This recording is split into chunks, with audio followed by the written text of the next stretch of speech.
And good evening, ladies and gentlemen. It's going to be the Eden Prairie Eagles and the Stillwater Ponies. You know, we seem to find a way here at the St. Bart, you want to jump on in? Come on in, buddy. Bart, you coming in? Hey, what's up, buddy? Hey, how you doing? How you doing? How you doing over there? So, true to form, the games used to be slated for 7 here at the St. Eden Prairie Community Center. And now they moved the start times to 7:30. And our joke used to be that the games would start at 7:20. Yeah. Right? So I think the thinking was that they moved it back to 7:30, but they forgot the JV games still have to start at 5, not 5:30. So we're our usual 15 minutes behind the slated start time here from the drop of the puck. So the Eagles 3-0 on the season, and Stillwater 4-0 on the season. Both warming up in black sweaters. The officials with their sharp black sweats, warm-up suits, whatever you want to call them. Everybody's in black today. I mean, it's just, so you couldn't tell. Oh, and the Eden Prairie Community Center worker that opened the doors. Right. Even the guy working the door down here taking tickets. Lee Smith has the black jacket on. It's the Johnny Cash ensemble. We've got a lot of the NHL teams represented here tonight. So, Greg Zannon's got his team, though, off to a good start at 4-0, Bart. And, for them, this is a team that had 2014, 2016 state tournament appearances. They had the tough one in 2017 when all eyes were on them with the or in 2016, was it? In the I think it was 16, 17. Yeah, I'm getting to the Dream State deal. Oh, gotcha. So then Matt Doman led this team and really took some very good hockey clubs. And then now here he sits they sit with a new coach, and his whole thing is we're going to be hard to play against. We're going to be very structured, and he's been through the rigors of the National Hockey League, so he's going to be bringing that that knowledge base to the game.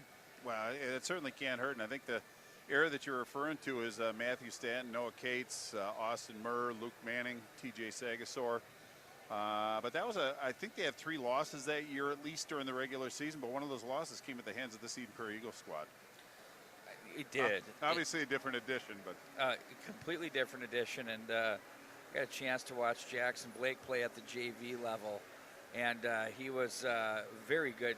I'm sure for this Eden Prairie team, when they get him inserted back into the lineup sometime in January at the varsity level, that has got to be the best midseason trade acquisition, signing, whatever a team could make at this level. I mean, it's just absolutely something. So, Ben Steves is a guy that we're going to watch out for. We saw him last weekend at the American Family Insurance North-South Classic at the St. Louis Park Rec Center, and he's very explosive and strong on the puck. Not flashy, Bart, but he can shoot it from anywhere. Well, plus he's got good speed, and he's not shy about controlling the puck in traffic, but he'll bring you to the edge of your seat when he gets the puck. He's got a lot of nice tools for a coach to work with. But there are other players, obviously, on this team as well. But Steves is an attention getter. Johnny Middlestat, the blue line's littered with talent. There are a lot of good things going on in the Eden Prairie Eagle program this year so far. We're going to let the Youngsteds, the auto service masters, Zamboni, inch its way around, literally. And we'll get this thing started about 30 minutes. No, just kidding. Probably about 10 minutes or so. So enjoy the ride. We'll be back with more right after this.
You know, watching that thing and listening to that thing go around this sheet at the pace it is, it's almost reminds me circa 92 when I started getting into NASCAR.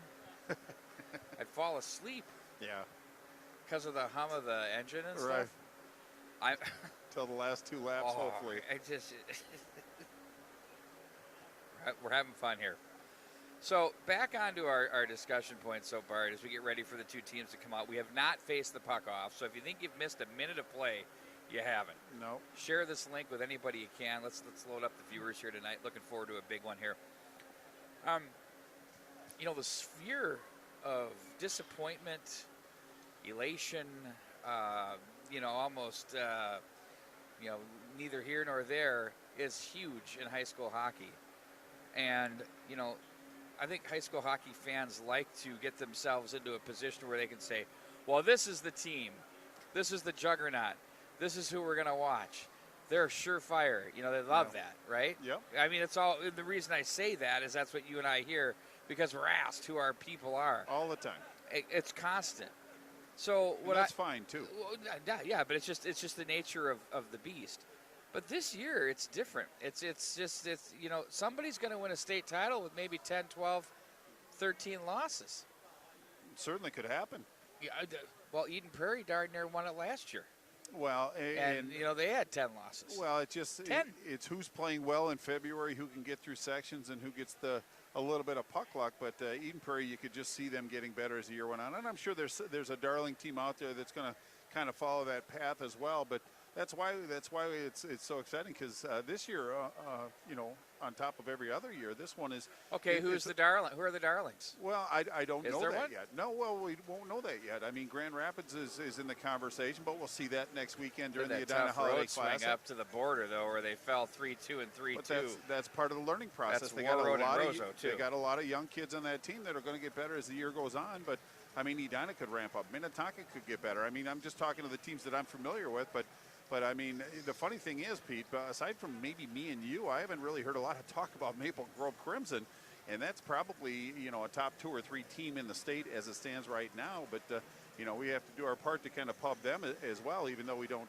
get to see too many of their games. But there's a lot of good hockey out there to be played. 3 in a row at the Tradition of the Park coming up the weekend after Christmas, and, well, basically 2 weeks. Yep. So looking forward to seeing them play. Absolutely. We've got a nice lineup of hockey clubs there, and that's going to be very solid. But, you know, back on the Grand Rapids theme, I had a great interview with Wade Chido, who's their head coach. Came in 3 days before the season started.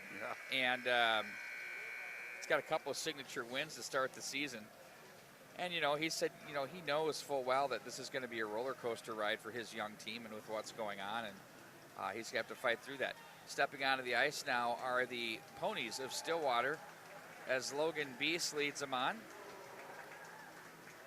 Puck possession team. Watch this team try to possess. That's going to be key. You know, the Eden Prairie Eagles have those great defensemen that can pull the puck off the end wall. I thought Mason Langenbrunner was terrific at the North-South Classic. Well, I don't think there was really a defenseman that played poorly for this Eden Prairie team, honestly, but absolutely. Langenbrunner was very effective when he was out on the ice. He even sniped one from the top of the slot to the upper corner. That was very impressive. In fact, we even talked about making him MVP for that Eden Prairie squad, but we decided on Drew Holt. But there was a lot of conversation that involved Langenbrunner as well. Oh, look at that. They got the little guys out there, too. It's something else. Right. Even they have nice sweaters on. But I love the look of this Stillwater Pony squad. A little bit more aggressive looking. They've got some size. They got great sweaters. I mean, you know, you look good, feel good, play good. Right, and they can skate. They've always been able to skate. But they're going to have a challenge ahead of them tonight facing Eden Prairie in a hostile environment here at the community center. Eden Prairie 3-0, as you said, Pete Wagner. And it's not a hot knife through butter, but they really haven't been challenged too many times. I know the Hermantown kind of pushed back a little bit, but Eden Prairie kind of settled down a little bit. We will head downstairs for your starting lineups. First, we'll hear about the Stillwater Ponies. There's Logan Bees. He's your starting goaltender, Bart. 2-0, 1.0 goals against, .946 save percentage. Pretty impressive. Cooper Wiley will be one of the defensemen wearing the C on his sweater. Had a 3-point night last night against Woodbury. And he'll be joined on the back line by number 21, Evan Murr. And Murr got his first goal last night as well. Up front, it's going to be number 14, Alex Corbett. Junior forward. And the prolific Noah Tussey will be one of the forwards. And he got the game winner in overtime last night. And then up front as well, number 22, Keegan O'Brien. He's a leader on this team. They're going to look for him for some offense tonight. Greg Zanin, your head coach.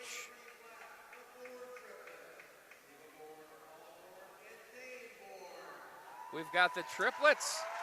There they go. They're bringing the flag out. I look forward to calling their games in the future. Oh, nice effort. They all stayed vertical. Axel Rosenlund gets the nod in goal. Bart, he's 2-0. Well, he's just a stalwart. We saw Eli Andrews get his first shutout, but Axel Rosenlund back in net tonight. Luke Middlestadt. Just one of the best players in the state. What more could you say about him? There's Kai Stansbury. He had himself a nice weekend at the North-South Classic for his squad. He's really embraced his new position and really been very effective. Reagan Shepard will get the nod up front. 2 points on the season so far. I like his game. John Middlestadt, he has really been making those around him better. And he's a very nice young man as well. And Ben Steves, watch out. The kid can flat out snipe. He can shoot it from anywhere. Lee Smith, he's embarking upon his 500th win behind the bench. It's going to happen here this year, maybe sometime in the next week or two. Hopefully we'll be calling that game. Let's pause now for your national anthem.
Well, they say a team takes on the personality of their coach, and I know that Greg Zanin is one heck of a competitor, so we'll see how competitive his spirit has rung true. This has always been a very good Stillwater team. They've always been structurally very sound, so he's got plenty to go with here. They've been great at the youth levels. They've been great at the high school level.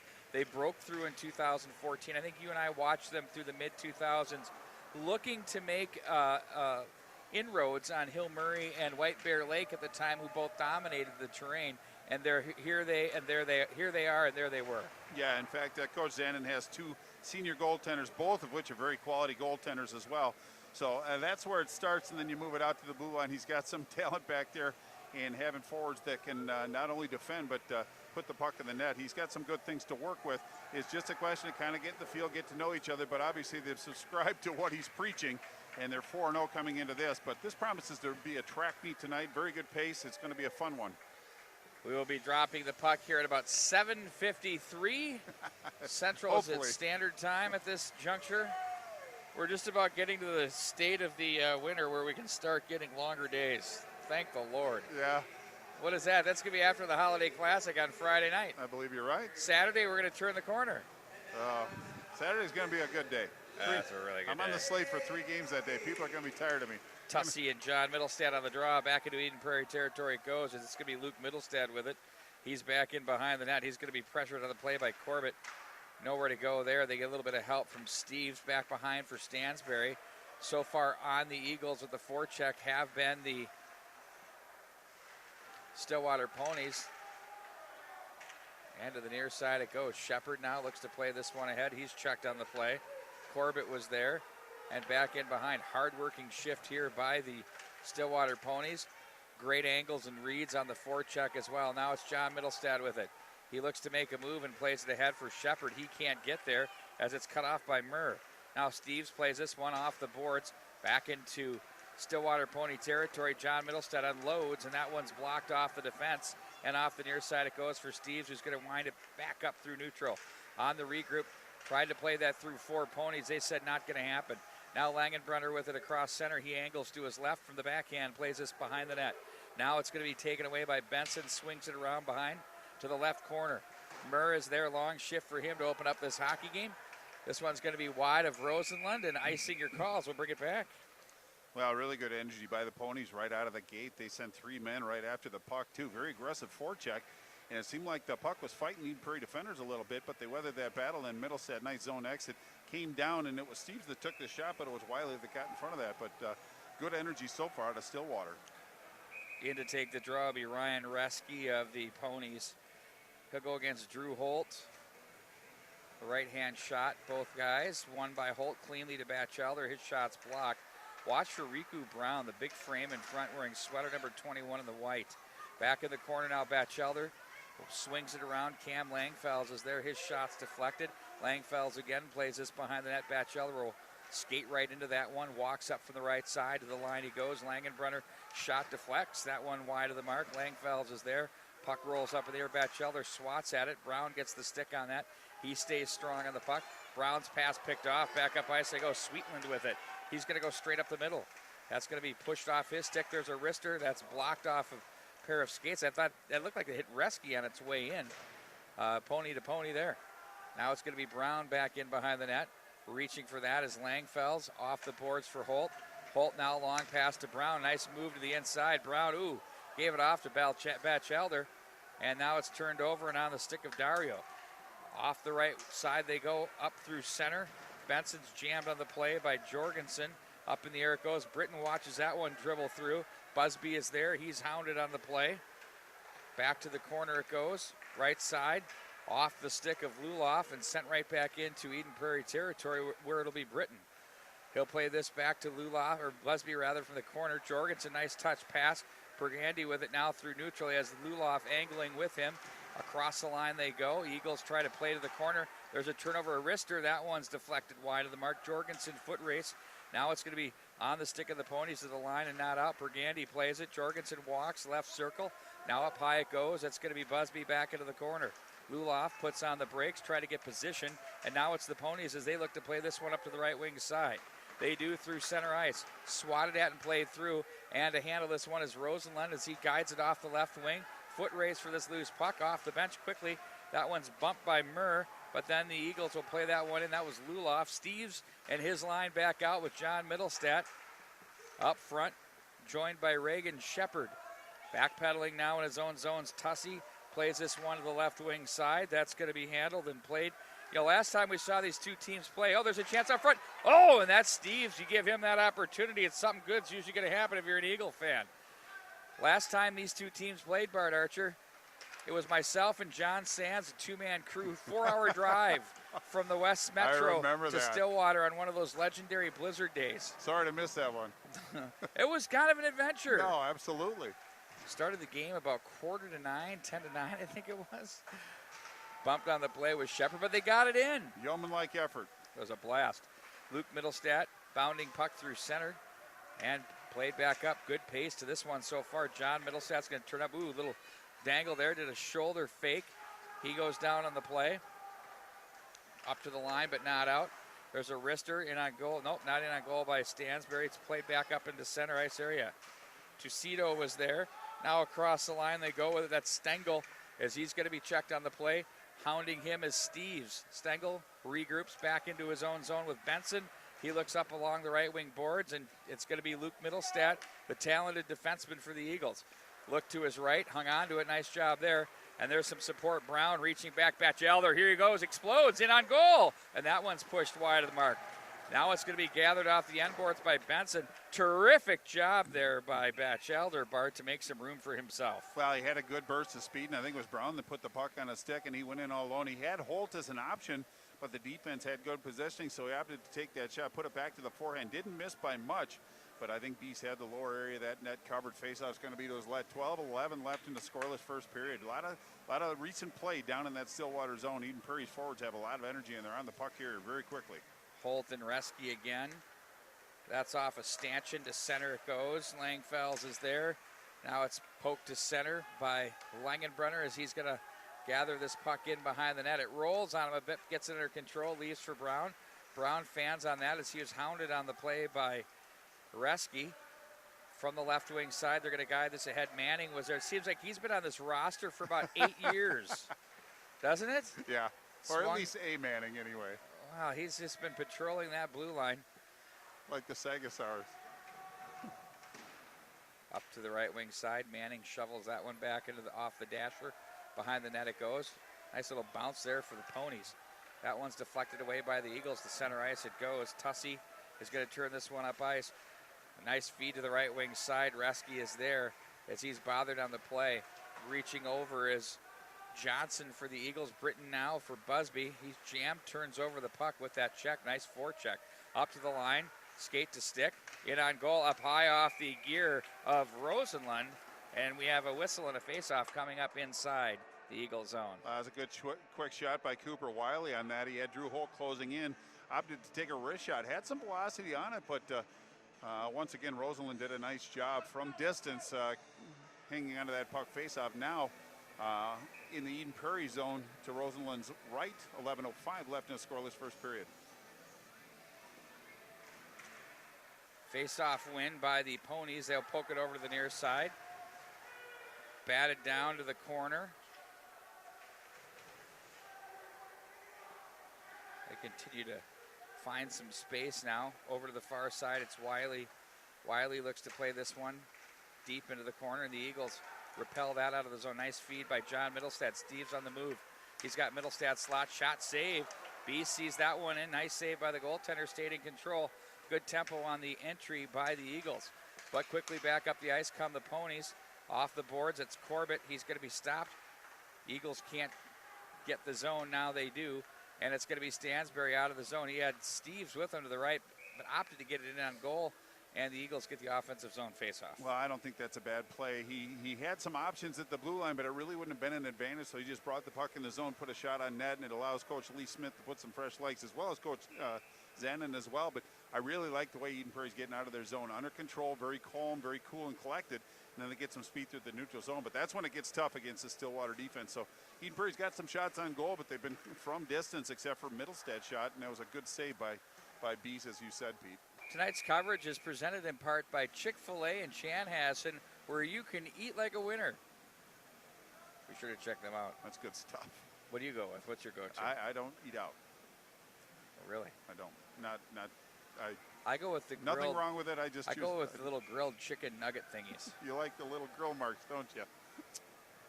I eat like a child. I admit it. Just eat your applesauce and get back to calling the game, Pete. Batchelder on the turnover. Oh, he fanned. Couldn't get back on it. And the puck is back on the stick of Langfeld. Shot short side. Brown was there. Ponies now. Bench is loving the work by Beese in goal so far. Langfeld from the left point. Good job to hold on to that one as he had a man on coming. That's off the boards. Now it's handled back up to the line by Langenbrunner as it's going to be jammed on the play, and he'll take back over. Mason Langenbrunner plays that back into the Pony zone as they're going to regroup. Off the boards of the line. There's a shot by Britton that's blocked, and they nearly had Stengel off to the races. That much I can tell you. Great anticipation by Britton on that one. Batchelder has Holt in front. These two are dangerous. They're dynamic. Holt! Oh, nice stick check there. Murr was there to make the play. Busby back at center. Britton to the near side. Walks into this one across the line. Shot it on goal. A terrific save made there. Well, again, the shots are coming from some semblance of distance, but it was a nice job by Britton to gain the zone, get the shot on goal from the top of the left dot. But this Stillwater team, they're trying to spring it forward out of the zone, but it was a really nice play by the defenseman for Eden Prairie to jump that route and interrupt what could have been a great opportunity. At center ice, jammed on the play there was Sweetland. Saved by Rosenlund off the bid of Reski. And back to center ice it goes. Benson tried to find his man. Sweetland on the near side, rolled the toe of the stick. Benson again behind the net. Outlets to the left wing side, poked away there by Manning. Out on the tape now for Sweetland. Off the boards he goes. Sweetland into the shins of Britton and steered aside by Rosenlund as Jorgensen's going to ring it hard away from the forecheck to the near side. Johnson hard in on that puck off the glass to center, and it's knocked away with a busy stick of Shepard. Ooh, look out. As he'll now control back in his own zone. That's Jorgensen with it. He went right up and over his man there. Now the Ponies. Luke Middlestad is there. He's checked on the play by Manning. Stays on it. Look out. Middlestad up high slot. John Middlestad over the top of the goal. Big carom off the end boards as they battle and try to find the change. Now the Ponies will come away with it. Quick feed to the right wing side. Away from Stansberry. That's off the glass by Sweetland. Turned aside by Rosenlund, and now it's going to be Luke Middlestad ahead. He finds Shepard. He's checked. Hello, how you doing, says Cooper Wiley. Nice finish. Wiley bumps the boards. Now out of the zone they go with Tussey. Tussey across the line, 2-on-3. Looks to the left wing side. That's going to be Langfels to break up and throw a big hit over on the far side. Now turning away is the puck to the slot. Saved by Rosenlund on the bid by Tussey down low. He had help with Corbett as well. Off the boards, away from Shepard. They're going to regroup with it now. That was handled into the neutral zone. Tussey takes away as he plays this one back down into the corner. Ponies now in transition with 7:04 to go in the period. Langfels looks up ice, sits on it, finds John Middlestad. Middlestad's brought down in the play, but gets it back to Langfels, who looks up ice. Now John Middlestad across the line. He's going to be bothered and bumped by Tucito as it's brought back into the neutral zone as Mason Langenbrunner comes away from traffic. Turns it over. Tucito has a man in front. Oh, Langfels breaks that up, got the stick down just in no time. Now here's a chance down low. Swatted away again by Langenbrunner. Tough angle off the boards. They're controlled by Murr. That's blocked. Now it's going to be John Middlestad to throw this one down and in on goal. Steered up by Beese as he's going to shovel it ahead. He finds Tucito with it, who's going to play that in, but on the wrong side of the center red line and icing the call. Wow, it was a good idea by Beese on that one because he did have Tucito. Jeez Louise. I'm putting on the glasses, but it was a good idea. He just couldn't contain the pass, so it came all the way down. But kind of a trying moment for Eden Prairie. Stillwater did a really good job of keeping that puck in the zone and moving it to the open areas. A couple fortunate plays by Eden Prairie kept that puck out of the net. Right now it's been a stalemate between these two teams. They're both creating chances off the rush. It's been a very well-played first period. This is high-end hockey here from the Eden Prairie Community Center. Wow, they're just up and down the ice, skating the lanes. Both teams working very, very hard.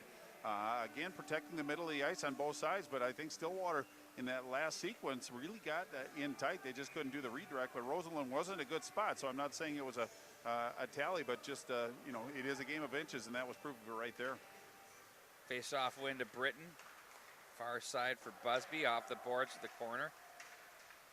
Batchelder stood up on the play by Murr. Back in behind. Murr fights off the hounding stick of Riku Brown. Now it's Dario at center ice. Holt with it. Ahead to Batchelder. Batchelder has Brown 2-on-4. He's going to have to wait for some support. Here comes Holt right up the middle. Holt dangles. Oh, he tried to shovel a pass through the wickets to Brown down low. That was blocked. Busby keeps at the line. Now it's going to be Batchelder. Nice job to fight off the check there. Busby walks, quick wrist shot, nice save. Beast rebound, scores! Batchelder gathers in a big rebound, buries. It's 1-0. Well, it's Busby that took the good, quick, hard shot, low shot.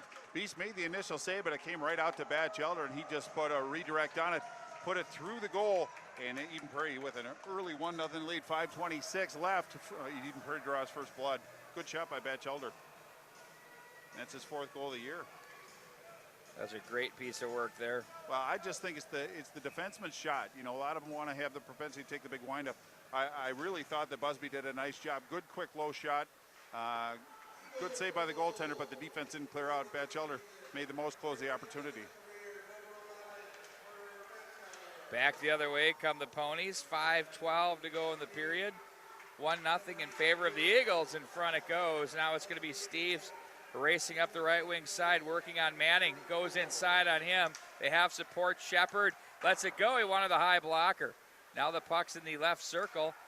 Nice stick by Stansberry to keep that one alive. Pretty aggressive. Up the rail they go with the puck to center ice on that. That was Corbett.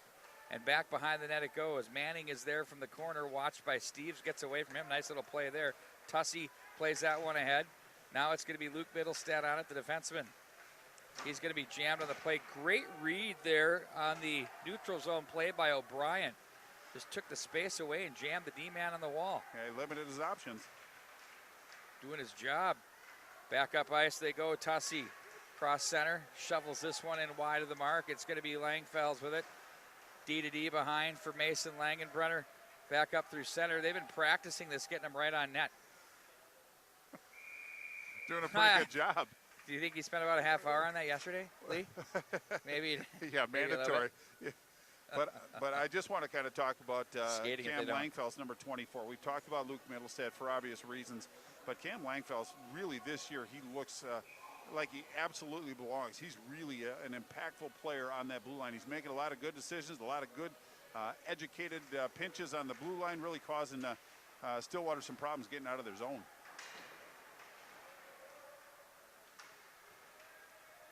Gandy washed on the play by Wiley. Ponies with no room to work. That Stengel that was on it. Now back in behind the net. It's going to be Wiley again as they'll regroup behind their net and work a breakout. But looking to put a little damper on that was Luloff. They'll send it right back in. Beast will steer that off to the side with 3:39 to go in the first session. Ponies back up at center ice they go. Oh. Turned over, Luloff up ice. He's got Batchelder with him. Submarines, it would be checked. That one from Wiley. And now it's going to be gathered in by Donner. Up off Brown and off the netting with a whistle on the play. Boy, lots of trouble for Stillwater in their own zone. Really good support by Eden Prairie. They're not giving Stillwater any room at all, and when they did get a chance to get out of the zone, got caught up in the referee's skate and stopped their forward progress. So can't get a break, but they're surviving. 3:21 left in the first period. Eden Prairie up by 1. From the neutral zone, that's played back in behind the net. Busby plays this ahead for Brown. Holt's going to run into this puck, but he's also going to run into a check. Took an elbow, no call. Right, was that to the mush? Oh. Yeah, and it wasn't malicious. I mean, he didn't do it on purpose, but it was Holt was trying to get out of the way of the check and got introduced to the elbow. And again, it wasn't malicious, but you just want the young man to be A-okay. I don't, he's up under his own power getting off, but yeah, it was just one of those situations where two players collided, but hopefully he'll have him back and his talent's available for Coach Lee Smith. Let's see if they got one on that. That was an open ice hit. No, I looked for the referees. Looks like they put Holt sitting down in the penalty box. Well, I just think that they're going to kind of go through the proper procedures, just make sure everything's okay. But he didn't get a penalty for sure. He's just using that space. So I'm sure the qualified people can take a peek and make sure they make the proper assessment. Kerry Smith is on him right now, checking out. I'm sure he's doing the percussion protocol. It was off the side of his neck and his jaw they're working on. So we'll keep our eye. That's a dynamic player right there. Yeah. But Eden Prairie does have the depth where if they had to sit him, they can get through it. Holt did get a 10-minute misconduct for chirping the ref, probably. Oh, okay. That seems a bit excessive. I would guess. Sweetland now to the corner. Well, we don't know what he said. True. Sweetland now off the glass. That gets underneath the stick and back into center ice. Off the boards it goes. Brown will be there. So for the rest of the period, Holt will be gone. I'd be surprised if he comes back after that one. Well, you want to make sure you err on the side of caution. Turned over. Nice save by Roseland. Got the stick on that when they look out front. Back in behind. And to the low slot area. It's going to be Luke Middlestad gifting it to the right wing side for Steves. He's brought down on the play. He'll send that in. Blocker pad save. Turned aside by Beast. Now it's going to be Shepard. Steves was there. And now it's gathered in by Wiley. as he leaves off for Murr. Back at center, sent to the Eden Prairie line where Steves takes over. Nice feed, just subtle little pass to John Middlestat. Surveys across the line. He's poke checked. Oh, Luke Middlestat. Oh, there's going to be a penalty coming up on that one. For interference? He's going to say head contact, okay. I think. Well, he's putting up the interference, but nonetheless, Eden Prairie's got a challenge in front of him. Eden Prairie's got a formidable penalty kill. Well, we just saw that. That's not 92.3. Was it interference? I don't know how it could have been. I mean, literally, he tried to play the puck through his legs, and he was hitting him at the same time. Well, anyway, the Ponies, that's one room for improvement. I'm sure Coach Greg Zandon has them working on, but 8.3% power play, so they're looking to improve on that number, and a stingy 92.3 penalty kill for Eden Prairie. Great opportunity, 1:34 left in this first period for Stillwater to get on the board, or at least get some positive feelings going into the locker room for the first intermission. Trailing 1-0, golden opportunity here now, as you said, Bart, for the Ponies to go to work with the extra attacker, the man advantage, if you will. Nice job by Langenbrunner to win that battle. Impressive work there to bat it down for Murr.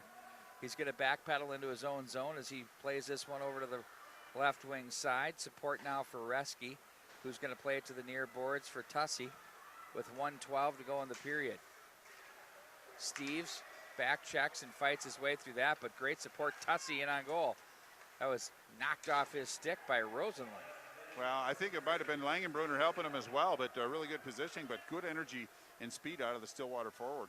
By the way, commenting on these nets, nice and white, new netting there, Bart. They're bound tight, old school NHL, so that puck goes in and out in a hurry. Tucito across the line. Now it's gathered in by Stengel. He goes up high to Murr, guides it over to the near side for Tussey. Tussey walks to the top of the slot, goes left wing. Turned away there as Stengel back up high for Murr. Wanted to sling that one through the legs of Batchelder, who couldn't find an opening as Batchelder blocked and did a nice job to carry this one up ice. Turning it through is Tussey. Tussey now, left wing. That's off the stick of Stengel. And look out, here they go. It's Batchelder. He's dynamic on the breakaway. Batchelder in on goal. Great play from behind to break up that scoring chance. And down in a heap goes Batchelder. That was Wiley on the play defensively. Well, could that be a penalty shot? But really good speed by Batchelder. Time ticking. I think he got it at his own zone with about 7 seconds left. There's 2.7 left.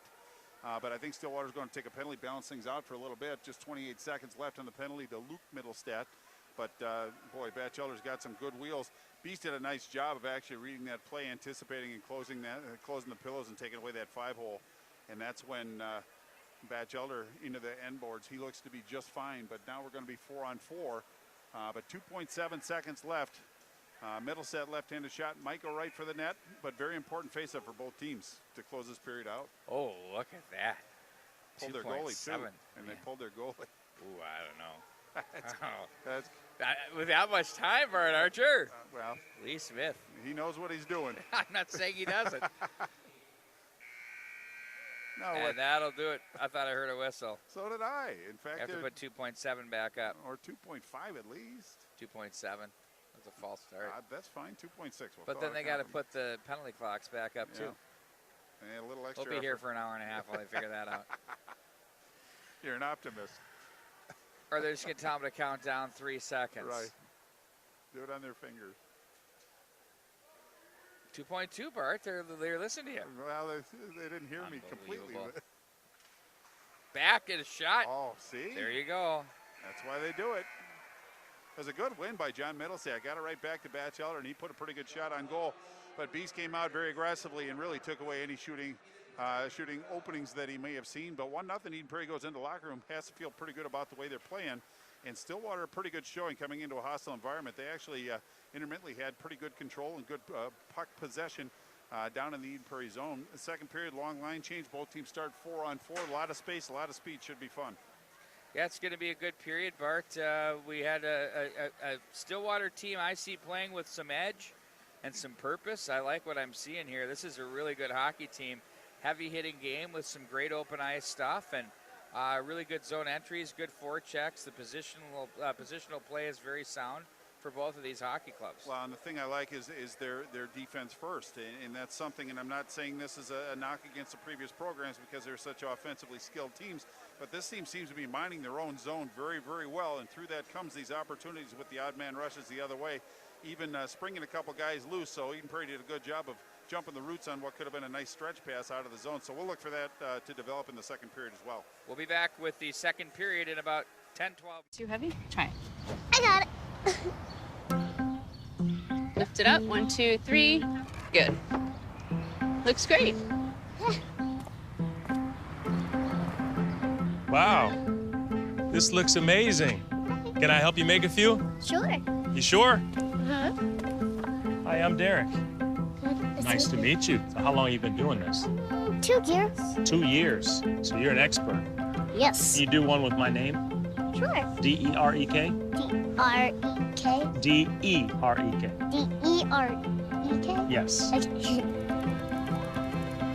What's the ultimate dream for your business? I really wish I had more bracelets to make every single day. What do you do with the money? We have this hunger project that I give back to the kids that don't have enough money to buy food. So the more bracelets you make, the more money you raise, and then the more kids you can help out. How long have you had this dream? 10 years. So you're 6 years old and you had the dream for 10 years. That's pretty good. That's someone that knows what they want to do in life. Yeah. Okay, now, what do you think about this? Ooh. Yeah. Pretty good? Yep. Okay. And Hockey.tv continues its coverage of high school hockey right here in the state of Minnesota, and we are proud to be sponsored by Robert Thomas Homes, part of the Tradition Companies family. And joining us here between periods is Carol Griffith, the VP of Sales and Marketing. Carol, like I say, it's our annual checkup. I'm so glad to be speaking with you about Robert Thomas Homes. How are you doing? I'm doing great, Pete. Thanks. That's good to hear. You know, Robert Thomas Homes is a very unique community of homes, and I've been through them. They're amazing. Can you tell us a little bit about what Robert Thomas Homes are and where you're located and how those are put together? Sure. Robert Thomas Homes is a locally owned, award-winning, semi-custom home builder. We build homes or new homes throughout communities in the Twin Cities. We offer a variety of products that appeal to a variety of homeowners. You've got your heritage and villa collection that work well for the first-time move-up buyer. Our tradition collection, which is more of an executive move-up product, as well as our villas that would be single-level living in the empty nester product line. Where are you located? Do you have various projects that you're working right now, or are you pretty located in one area? Yep, we have a variety of communities throughout the Twin Cities. Our flagship community is Spirit of Branch and Farm, which is located in Lakeville. We also have the Harvest in Chaska, Tributary on Foster Lake in St. Michael, Creekside Hills in Plymouth, as well as Highcroft in Woodbury. And you mentioned a couple of different types of potential buyers. I heard move-ups in there. And, you know, if you look at a specific target to what Robert Thomas Homes attracts, what do you see that market being? Really, we appeal to a wide range. Our single-family village collection heritage is more move-up, even sometimes first-time home buyers. We also offer our single-level living, the villas that appeal to a wide range of empty nesters. So those are two really solid products for us. And then the third is our tradition collection, which is more of an executive. You might see that product ranging anywhere from $700 to over $1 million. And then in terms of the differences between, let's say, I'm looking to buy a home versus build a home, what are some of the key things I need to consider for that being the right fit for me to actually build and go from there? I would say, number one, do your research. Go online, check resources, referrals, reviews. I think that's really important for people nowadays. They can gain a lot of information from that. Check with past customers. Also, I think when you're looking at building a home, number one, look at how long you're going to live there and understand that you're not necessarily going for cheaper is not better. I think it's really important that you do look at quality products and quality finishes, because your home you intend to live there for a long time. It's the largest single investment you're going to make in your lifetime. So you want to make sure that it really withstands the test of time for years to come. And finally, you have so many great properties, and if I want to research these as I'm doing the things you suggested, how do I get to that easiest? What's my quickest path online to find you? Definitely visit our website, which is robertthomashomes.com. You can gain information on our communities, our pricing, our quick move-in homes. We also have interactive floor plans. All of that is available on robertthomashomes.com. Okay, that's great, and we appreciate your time. Carol, good luck to you, and have an incredible winter, and let's enjoy it and get to spring, which we all love so much. It'll come soon enough, great. right? All right, that was Carol Griffith, Vice President of Sales and Marketing from Robert Thomas Homes. We'll be back with more right after this.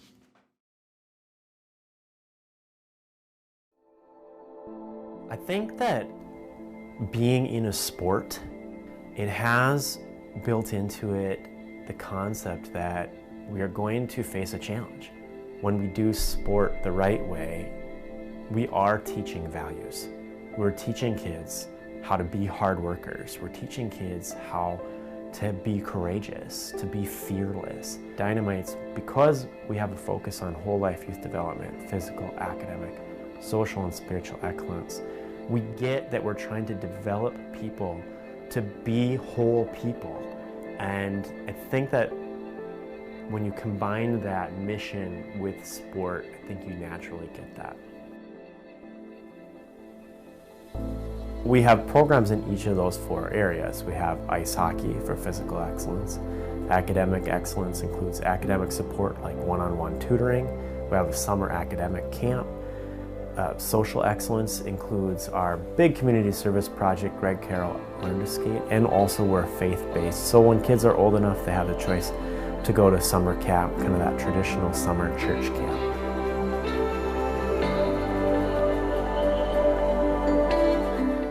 Every kid in the program has multiple mentors.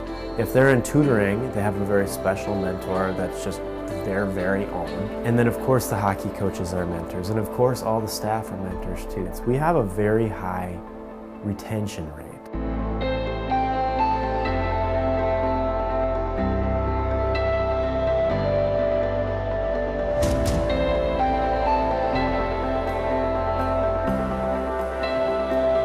Dynamite's high school graduation rate over 20 years is 85%. And over the last 5 years, 96% have graduated, which is really significant because right now Minneapolis Public Schools is reporting that their graduation rate is 53%. So that, I think, is another measure that shows that Dynamites is working.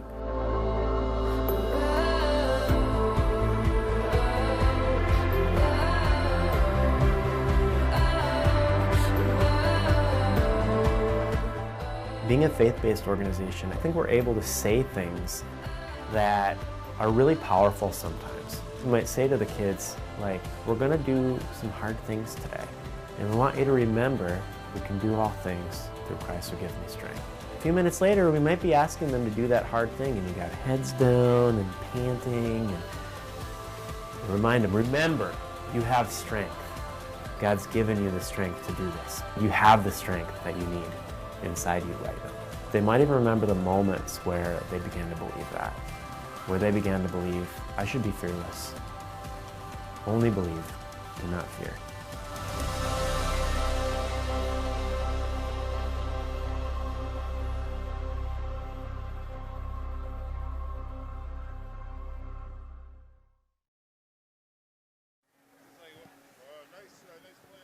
And we welcome you back to the Eden Prairie Community Center along with Bart Archer, our camera operator Todd Grover.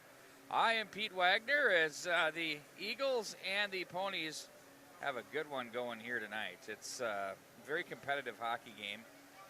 Be curious to see what happens with Drew Holt after he took that hit a little bit up around the mush there. I know he was kind of going to the side of his jaw. So we'll see what they do with him. We'll know if he's going to continue if he serves out his 10-minute misconduct. Feel free to join us, Bart. Oh, there you sorry, are. I was socializing. You took on my role. I did. I thought I'd try that for a change. I don't get as bombarded here as I do other places. Well, it's a little more standoffish. Well, they're not starstruck like they were before. They've Like grown used to you. At Braemar. Oh, Braemar, God. Goodness gracious. They look forward more to the period breaks than they do the actual game. It's ridiculous. It's pretty funny, you got to admit. No, it's funny. Can't in a even go to the weird way. bathroom. No. Well, you can. And when I do, you're like starting the period. Right. And that's not a benefit because I'm not going to be anybody. rude. I'm not. It's not my bit. I can't do it. So, let's give us a scoring summary here. We've had one goal, that in the midway section of the period, and it was a great second chance opportunity by the Eagles. Yeah, and one of the rare rebounds that Logan Beast has given up for Stillwater, but it was Busby that took the initial shot from about middle, just inside the blue, and it found its way to Beast. He made the initial save, but there was a lot of traffic in front. The puck squirted out right to the right hash, and it was Batchelder that put it past the goaltender, and I believe that was at about the 11:15 mark. I didn't get the time, but it was we played a pretty good part of the period, and then Stillwater kind of came back and answered pretty well after that. But that's where we sit right now.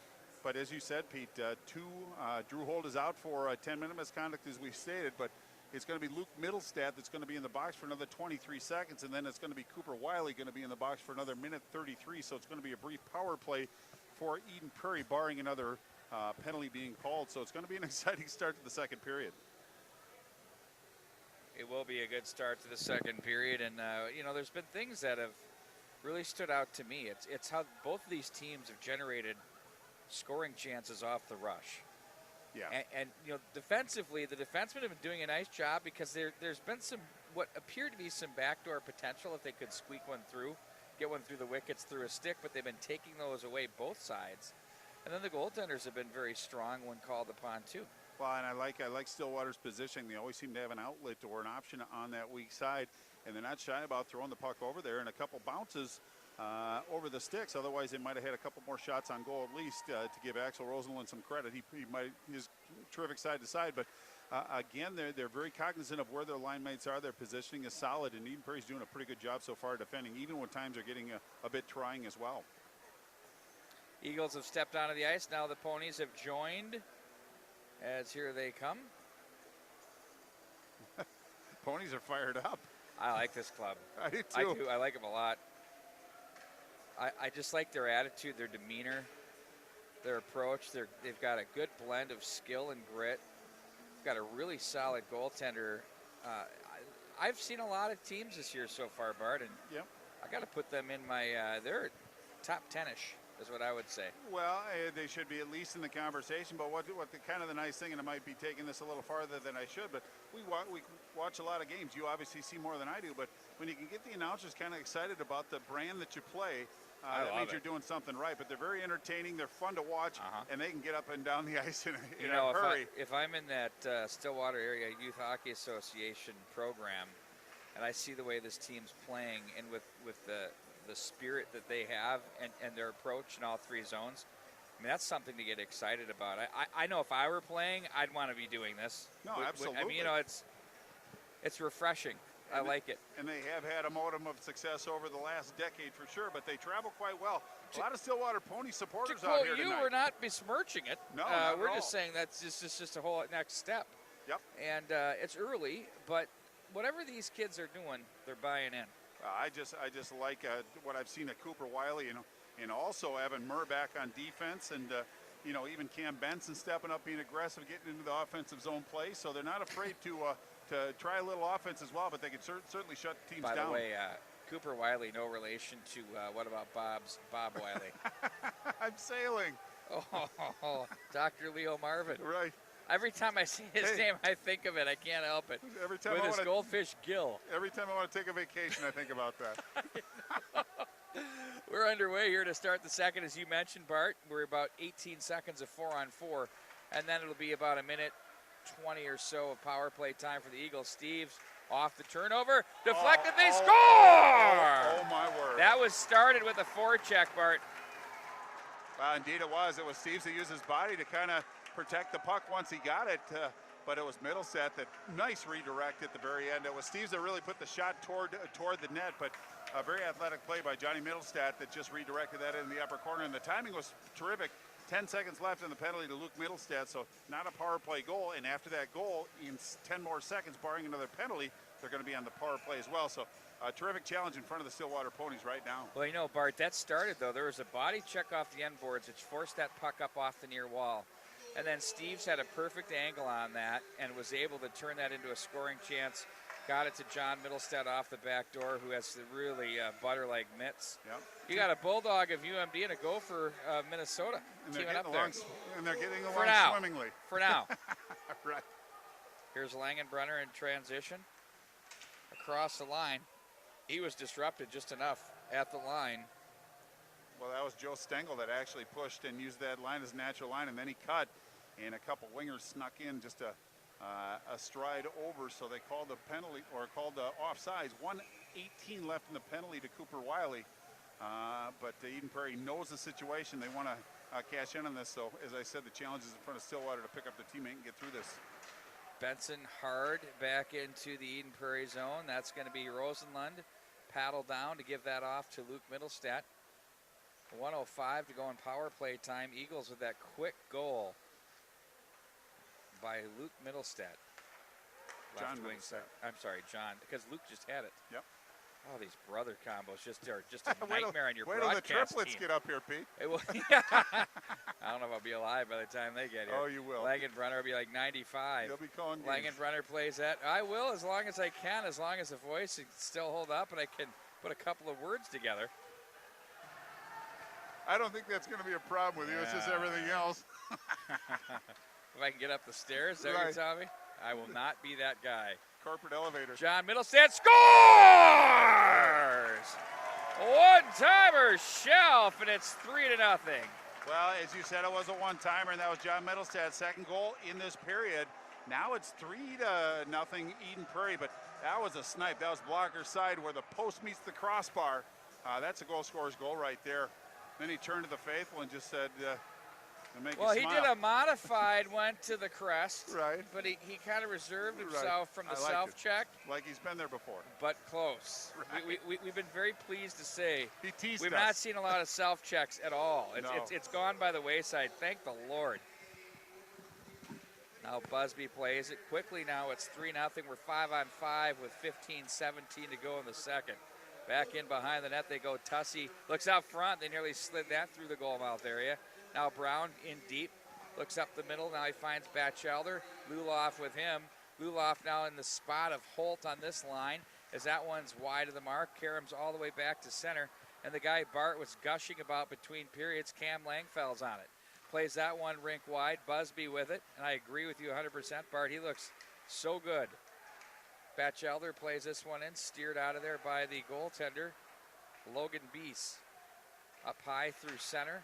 Langfells watches this one through. That's enough for an icing call with 14:39 to go here in the second period. Yeah, Eden Prairie very aggressive on that forecheck. They had three guys below the dots funneling toward the puck, but pretty good clear by Stillwater. Here's the thing I've noticed in the 3 games that I've done here at the MNHockey.tv of the Eden Prairie Eagles, and of the one that I watched with Cretin Durham Hall on our very channel here, is that they're not going to run you off the ice and out-possess you, but they're going to be able to finish when they get their chances. And that, to me, and the defense are going to do their jobs and limit opportunities. I think that's the biggest difference from all of the teams that I've seen in them so far. I think the thing that stands out to me is their just commitment to defense first, and through defense comes offense with this team, and they have some closers on this team, no question about it. They don't need a lot of chances to... Jeff Reardon, back up through center ice. Stengel. Go to the bullpen. Muscled his way through. What bullpen if you're a Twins fan? That one knocks the up. Rosenlund comes out. Didn't like seeing Donner there as they're kind of shoveling cross checks around. No harm, no foul. Well, I think Donner's just trying to stir things up a little bit, which isn't a bad deal because it just seems like Stillwater's kind of in more of a reactive mode, so he's trying to get the energy going of his team, and he got the energy going of Axel Rosenlund in goal as well. But I'm sure Rosenlund will put it behind him, but you can't blame a guy for trying to make something happen in the offensive zone. And looks like Coach Smith is going to change some forwards and some defensemen out here, get some fresh legs, but really a nice opportunity for Stillwater to get an offensive zone faceoff. It all begins in the dots for them. You have offsetting minors, coincidentals, Britton and Donner, each in the box for 2+. First whistle after. Going to give Drew Holt some company for a little bit. There's a wrist shot that deflects off the shins. Wiley was up high. That looks like that hit Shepard on its way out. Well, there's a cameraman that it went about 6 inches from it. He didn't even move. Had no idea. Well, because he had no idea. Right. He was focused on. Because he's got that big thing. Taking the shots. I mean, would you go without a helmet? Would you go on the ladder? No. Well, I'd go on the ladder. I wouldn't go. You'd hang out over the glass. You're that confident. Not necessarily. Could you zoom in on the camera guy over there? By the door. This is real gutty. So. Well, we've seen him many times. Well, we before. have, but I just want to point out it's impressive. I mean, like, so he goes no helmet. There it is. It does great work. Yep. It's outstanding. But I just but still he dropped. He's big on the play. He's done this before. He knows what he's doing. Unlike me. Steves, he's going to race up the right wing side. He's going to be forced wide. Nice defensive play there by Murr, who looked like he was going to be beat by Steves, but kept his feet moving. Luke Middlestad at center ice gets away from one man, now across the line to the forehand. Middlestad turns away.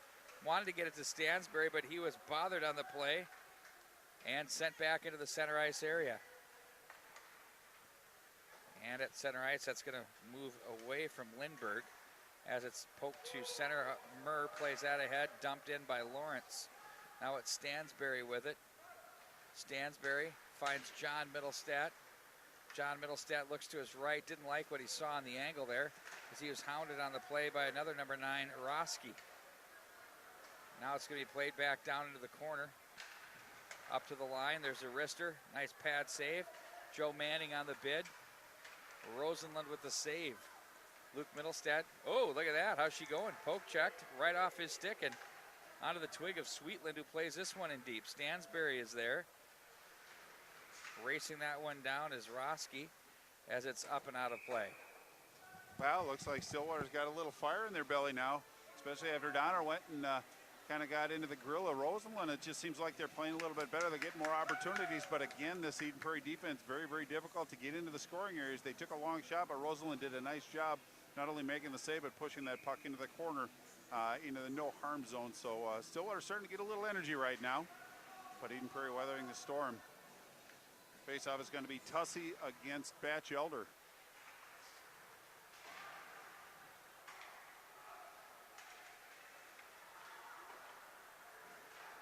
Brown chips it out of the zone as Ludlow chasing it down. Batch Elder back.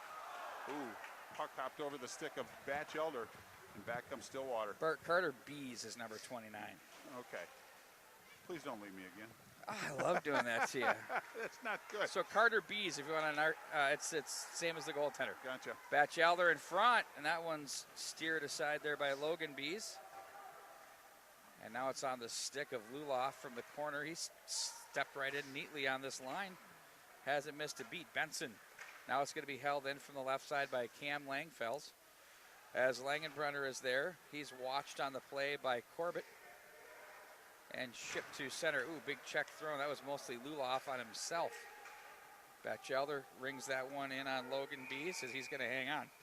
As Riku Brown was trolling his way on in. Well, and Bees was going to drop the puck for his defenseman, but then he saw that big number 21 closing that quite quickly, so he opted to hold on to it. It really allows Coach Zanin to get some fresh legs out there, but I like the way that Stillwater's been playing, but again, once Eden Prairie gets pushed, they seem to push back with some force, and now they have an offensive zone faceoff. A little Neil Diamond for you. Yeah, we need a little more of a break to get the crowd working the sing-along left wing side. But that's really more for the Boston Red Sox, isn't it? Yep. Scores! Oh, right back in it, short side, Sweetland. Watch this bury. That's impressive. Wow, he just turned and fired and went up and over the shoulder blocker side of Rosenlund. But he just turned and fired a little bit, maybe a little bit of traffic. Maybe the sidelines were skewed a bit, but that was a really nice goal short side on that one. He just turned and fired. That's going to be his third goal of the season. He's one of these go-to guys that they look to, and he didn't let him down on that one. Well, now they needed that one, no question, Bart, as the Eagles had wrestled the scoreboard away. Maybe not necessarily the play from zone to zone, but they had finished on their chances, and Sweetland shows that he can put it in the net when given the opportunity. Indeed. Steves, rink wide. Luke Middlestad is there. We'll see if this changes the complexion here. John Middlestat opens up. Oh, he wanted to go up top on that one. That went high on Logan Beast. He caught it off the collarbone as he shook his head a little bit there. I know how that one feels. Now it's going to be John Middlestat offside, who I thought was Steve's, but we play on. Now Luke Middlestat sticking on him by Wiley.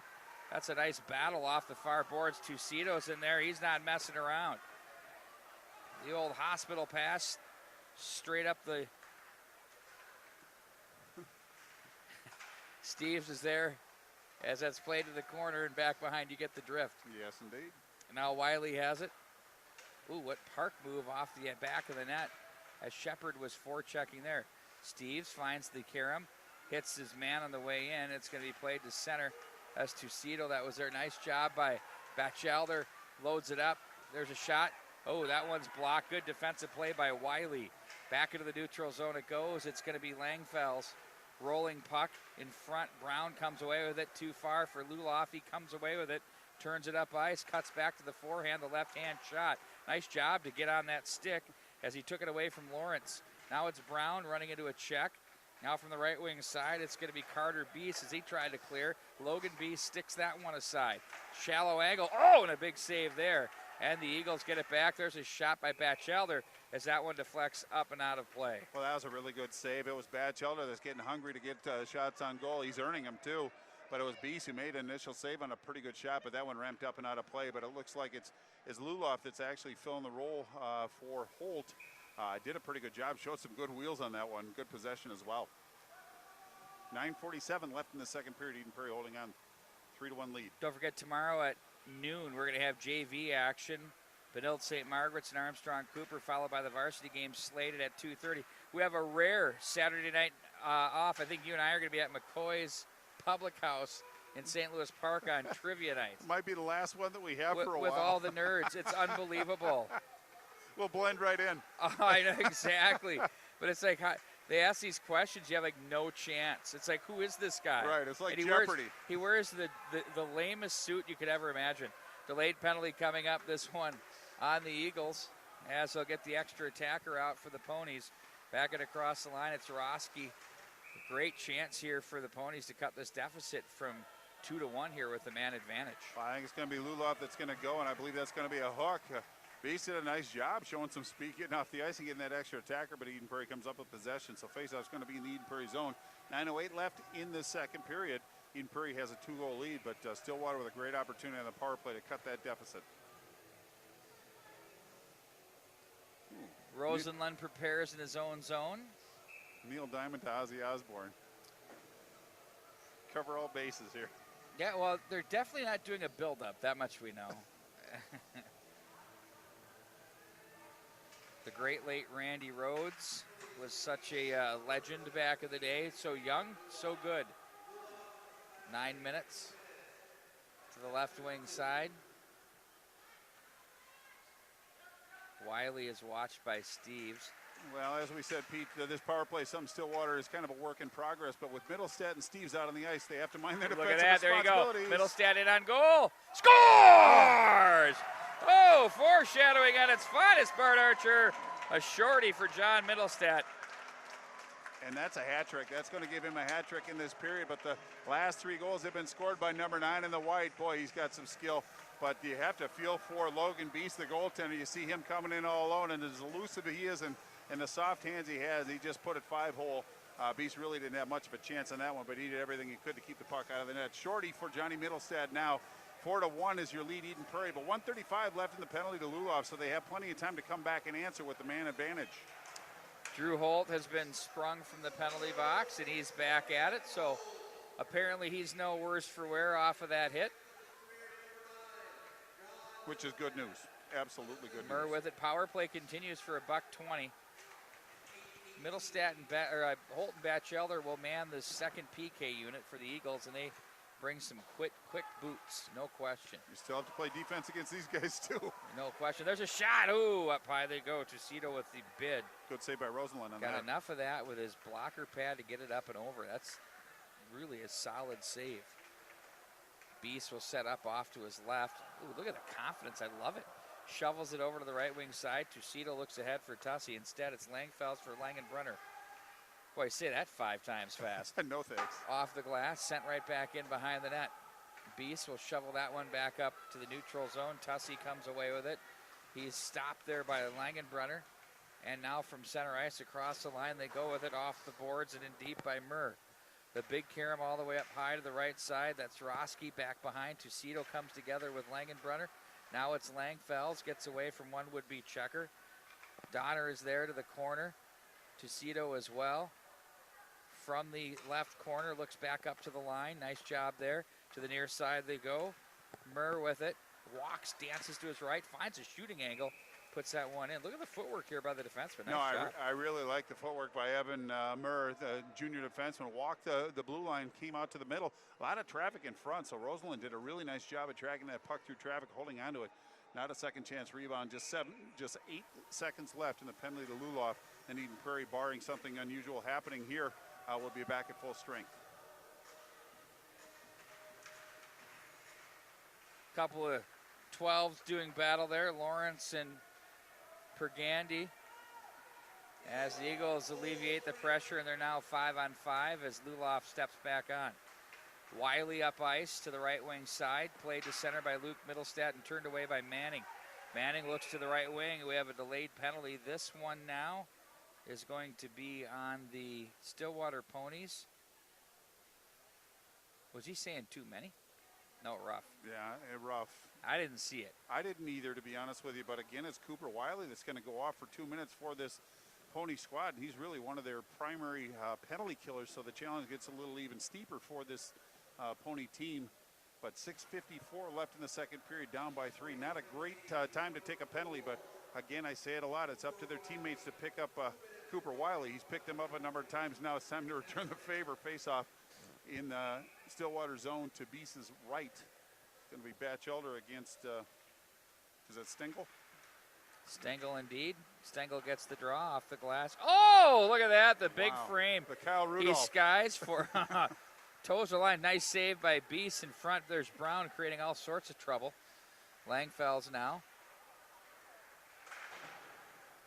Nice job with the stick for Langfells to win that battle and against Dario. Pretty aggressive to be down that low as well. Brown to Holt to Langenbrunner, indeed. Langenbrunner to Holt, top of the left circle. Snapper's blocked. Try to play that one through. Langenbrunner, again, look at that, taking shooting lanes. Lots of movement on the PK. They're not just standing still in this box and hoping among hope that they're going to have a stick in a passing lane.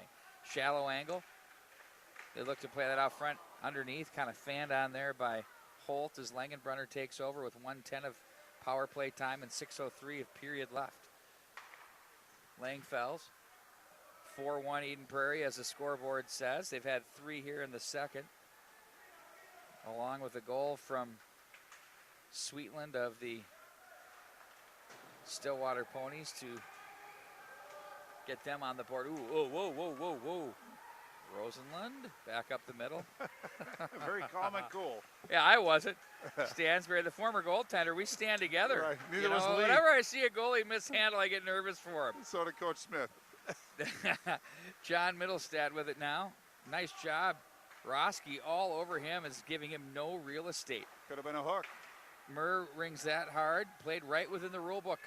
Steves is there. Now Luke Middlestad for John Middlestad. 18 to go of power play time. John Middlestad back up to brother Luke. Back over for John. Top of the right circle. Guides it down to Steves. Shallow angle. Stopped there by the goaltender Logan Beese as we'll face off with 8 seconds to go in the man advantage. Well, good puck movement between Luke and John Middlestad, and then got it down to Steve. Steve's at a shallow angle. I think he tried to force that one in short side, or at least try to get the rebound back out front. Goaltender did a nice job not only stopping the puck but holding on to it, giving his coach a chance to put some fresh legs out there. Just 8 seconds left on the penalty to Wiley for Stillwater. Stansberry rink wide now for Luke Middlestad. Didn't get through, and the Ponies are now at full strength. Luke Middlestad looks to find Jorgensen. Here's Jorgensen from the corner as he's watched by Murr. Murr tries to win the battle. Jorgensen fishes. Now Luke Middlestad fans, plays this one off a pair of skates. It's Pergandy that hit. Stansberry plays this back in behind Murr as they're watched by a couple of Eagles. Pergandy misses the check but gets enough. And now he goes back and finishes the deal. Whoa! In with the authority is Johnson. He's going to go. Well, there might be 2 penalties now too, Pete. Now this is what ensued from that while I was taking the replay. Just a couple of guys standing up for their teammates, not liking a prone player getting popped. Don't blame them there. Well, not done yet. No. Well, emotions can run amok. It's up to the referees to control it. It's Jorgensen that actually seems to be the one that's a little bit angry about everything, and it looks like it's going to be Tussey that's on the receiving end of that. We are going to get penalties out of this. Just who? I believe Johnson's took the initial one, but it's a question whether they're going to call a second one and maybe a third and fourth one. But, boy, emotions ran amok just for a moment. Well, they'll sort this one out as Greg Zanin steps down to see what the officials are going to talk over here. I think in that one you've got an initial 2 to Eden Prairie, and then you do 2 and 2 and you get out of here. Yeah, you're That's probably my right. opinion. And that would be Tyler Johnson, the sophomore forward, with the initial big hit, but then it was Jorgensen, and I believe, as we said, it was Tussey. But we'll see how it pans out. But they're going to take their time on this one to make sure they get it right. Boy, things got heated up in a hurry on that one.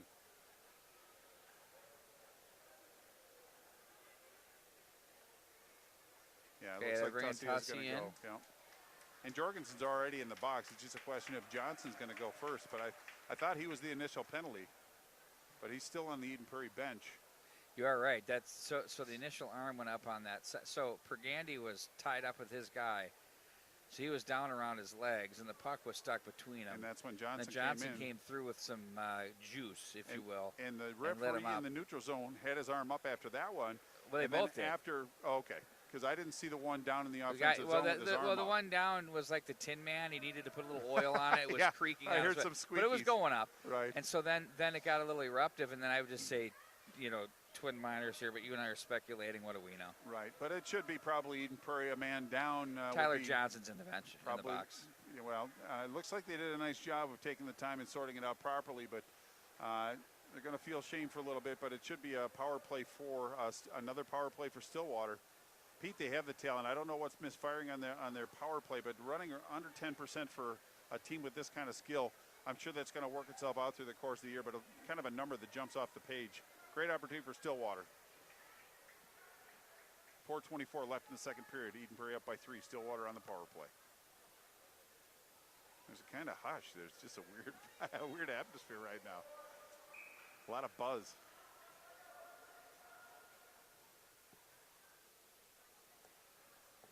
So the power play now for the Ponies. Eagles had a shorty on their last one. And the Ponies get the draw and control possession. Up high it goes for Wiley. Turned aside by Rosenlund. Now from the right side it's Sweetland. Looks back into the corner, gets it back. Back up high for Wiley. Loads up the shot from the point. That's off the glass. Rosenlund lost sight for a moment there. Dario now from the corner. Gets the help from Sweetland. They play this up high for Manning. Manning for Wiley. Back for Manning. Top of the right circle. Guides it down to the corner. Give and go.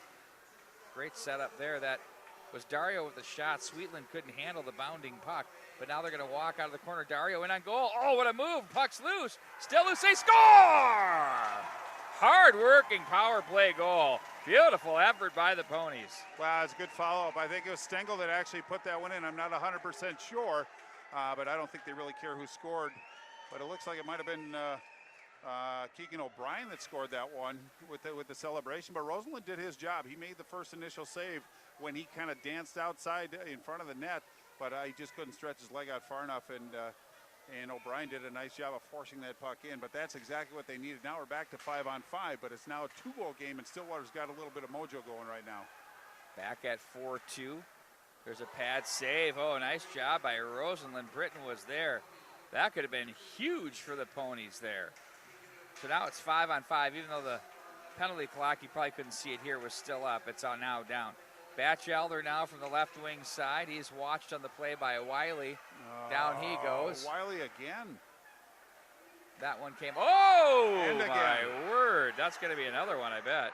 Well, now Riku Brown's going to get in there and just kind of let him know he's not happy about that. He took a liberty on the second one. The first one I thought was a little bit ticky-tack to a certain degree. You have to protect the players, obviously, but the second offering, it might be a double minor at that because the other referee's arm went up too. But, you know, Cooper Wiley's a very valuable member of this team, and he's not contributing to his team's cause by being in the box. The first one was a little aggressive. The second one was really not necessary at all, but we'll see how the referees call this one.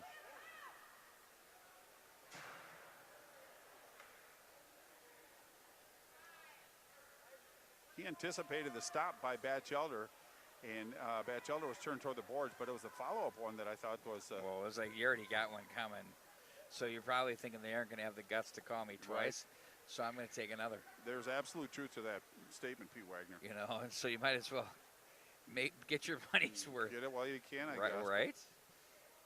As long as everybody's healthy, and Batchelder looks no worse for the wear. He's a tough young man, but... yeah, they got him for both, though.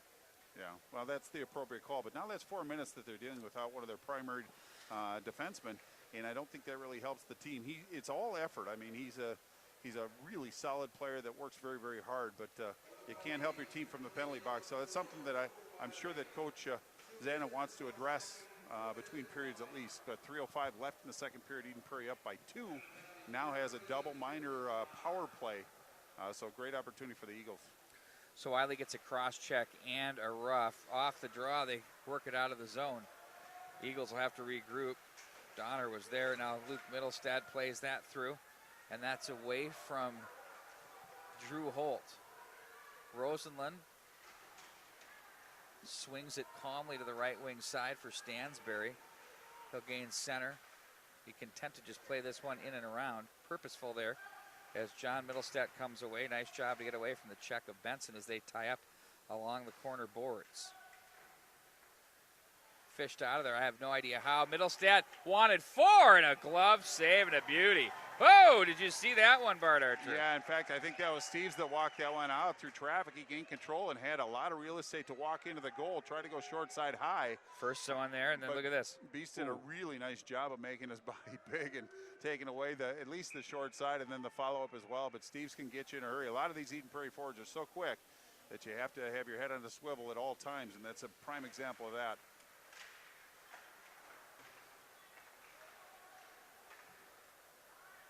Eden Prairie going with 4 forwards. Well, I suppose Stansberry's a defenseman, but he seems to be playing up. Luke Middlestat looks off to his left. Nice feed, goes against the grain for Steves. Steves wanted to send a little sauce over for John Middlestat, but that hit a pair of shins. Luke Middlestat up high. John Middlestat now. They'll give over to the right side for Steves. He'll walk and shoot. Nice save there. Boy, he's had 3 shots on goal within about a 30-second period here, and Beast has been equal to the task every time. Well, and he keeps shooting it at the gobbler, too. Maybe go low next time, shake it up a little bit, but he's getting the opportunities. The gobbler! He's getting the opportunities. That's what matters. Luke Holt across the line with speed behind the net. Tried to play it free off the stick of Batchelder and played in. 2:25 to go. Stillwater in pretty good shape to at least kill off the first half. And 1:23 left. 4 minute. 1:23 left in the second period. Sorry to talk over you.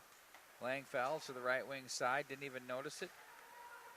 Should have never said anything. Exactly. Batchelder back in behind the net. Batchelder walks up high. Leaves off. Langenbrunner with the reach. Keeps it on the line. Now it's Holt. Back to the corner. Turned out of there by Batchelder. Back up for Holt. Now Langenbrunner. He'll walk to the right side. No passing lanes there. Forced wide again behind the net. In front they go. That took Brown by surprise. Stick was a little bit off the ice. 45 to go in the period. Buck 39 rather to go in the power play for the Eagles. Langfell's across the line. Stick handles into the corner. Plays that up for Holt. Holt now. Rink wide. Loaded up by Batchelder. Nice setup, nice feed, nice save. Now, good vision by Holt to see Batchelder coming in on the right side. Hit him in stride right on the tape, and he's got that left-handed shot on the right side, so pretty good angle. He opted to just receive it and let it go. Good side to side by the Ponies goaltender, Logan Beast, to stop that forward attempt. 27.1 left in the second period, 1:22 left in the penalty to Wiley. Pretty good kill so far, but Eden Prairie's got some pretty good looks.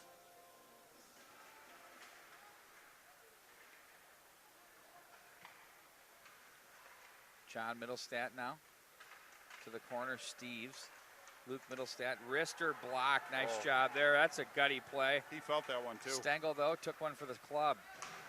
Steves going heavily into the wall was Tussey. Now it's Steves. They missed the mark on that one. Icing with 2.7. Exact same situation, 2.7. Let's see if Zanin pulls his goaltender. Well, I don't think he's going to at this juncture, but. Well, that's what Lee Smith. Look, no, there he goes. There he goes. How about that? I'll just take a step back, but Yes, we saw sir. what happened for Eden Prairie, and the same thing could feasibly happen for this Ponies team. If they can win the faceoff, get that final shot on goal, who knows what can happen, but it's going to be Tussey in the faceoff dot against John Middlestat. Big faceoff.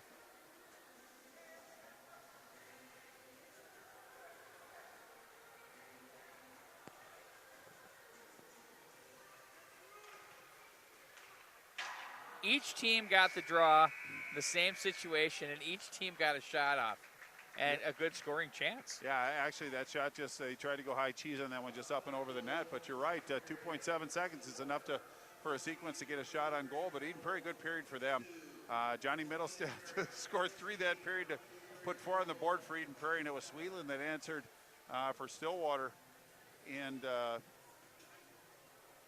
we're sitting at 4-2, 55 seconds left in the penalty to Cooper Wiley. So Eden Prairie going to start the period on the power play. Tonight's coverage presented in part by American Family Insurance, Tradition Companies, and of course Chick-fil-A and Chanhassen. Eat like a winner. I know I do. Let's hear now from Tradition Companies and much more. We'll have the third period. It's been a great game here from the community center coming up in about 10:15. High school hockey continues right here at the MNHockey.tv, and we are between periods with Tradition Capital Bank's Dan Fagan. Thanks for joining us here. I know you've got a busy schedule, and we've got a lot of great stuff to talk about. First of all, why don't you share your position with the bank and what you do? Hey, thanks. Thanks for having me. I'm Dan Fagan, and President and CEO of Tradition Capital Bank. And in your role, you've obviously have a bank that's a little bit different than other banks. We have a stereotypical thing in our mind, but when it comes down to what you are as a bank, can you kind of share what's different about you and who Tradition Capital Bank is? Yeah, would be happy to. We started in 2005. We raised $10 million of capital, and we had a vision for being a bank of locally owned investors and bankers that are in our community to come together and create a bank that we would have this idea of doing business with friends and family and expanding that network over time. For us, we are a full-service community bank in the Twin Cities, so you can think of all the services that a Wells Fargo or a U.S. bank would do. We can do those here. But think of it in terms of high touch, high service. So we have all the technology, mobile app, online banking. We have loans, deposits, all the types of things you get with a U.S. bank or Wells Fargo bank, you get with us. But when you come in, we know you by name, we recognize you, we give a high level of service, and it's a much different feel. We're a private bank, so we're not a high value mass marketed bank. We're more unique and more kind of fly under the radar through our friends and family. And so with that recognition from the client base and how it feels, it definitely, for those that come through your doors, it's a lost art, I think. And have you found as a business with what you offer, you have the technological capabilities of all the big box banks, if you will, but you have the hometown feel that we really don't get in the Twin Cities anymore. Yeah, no, I would agree. And if you look, if you know the banking world, there's a lot of consolidation happening. So I don't want to think of your Home Depot's taking out the local hardware store, but banks are very similar in that you can get lost as a customer in a big bank. But a bank like ours, we're smaller, we're more nimble, we're very responsive, but yet we were founded by a lot of good business owners in the Twin Cities community. And we have a lot of good bankers here. I myself was a former bank examiner.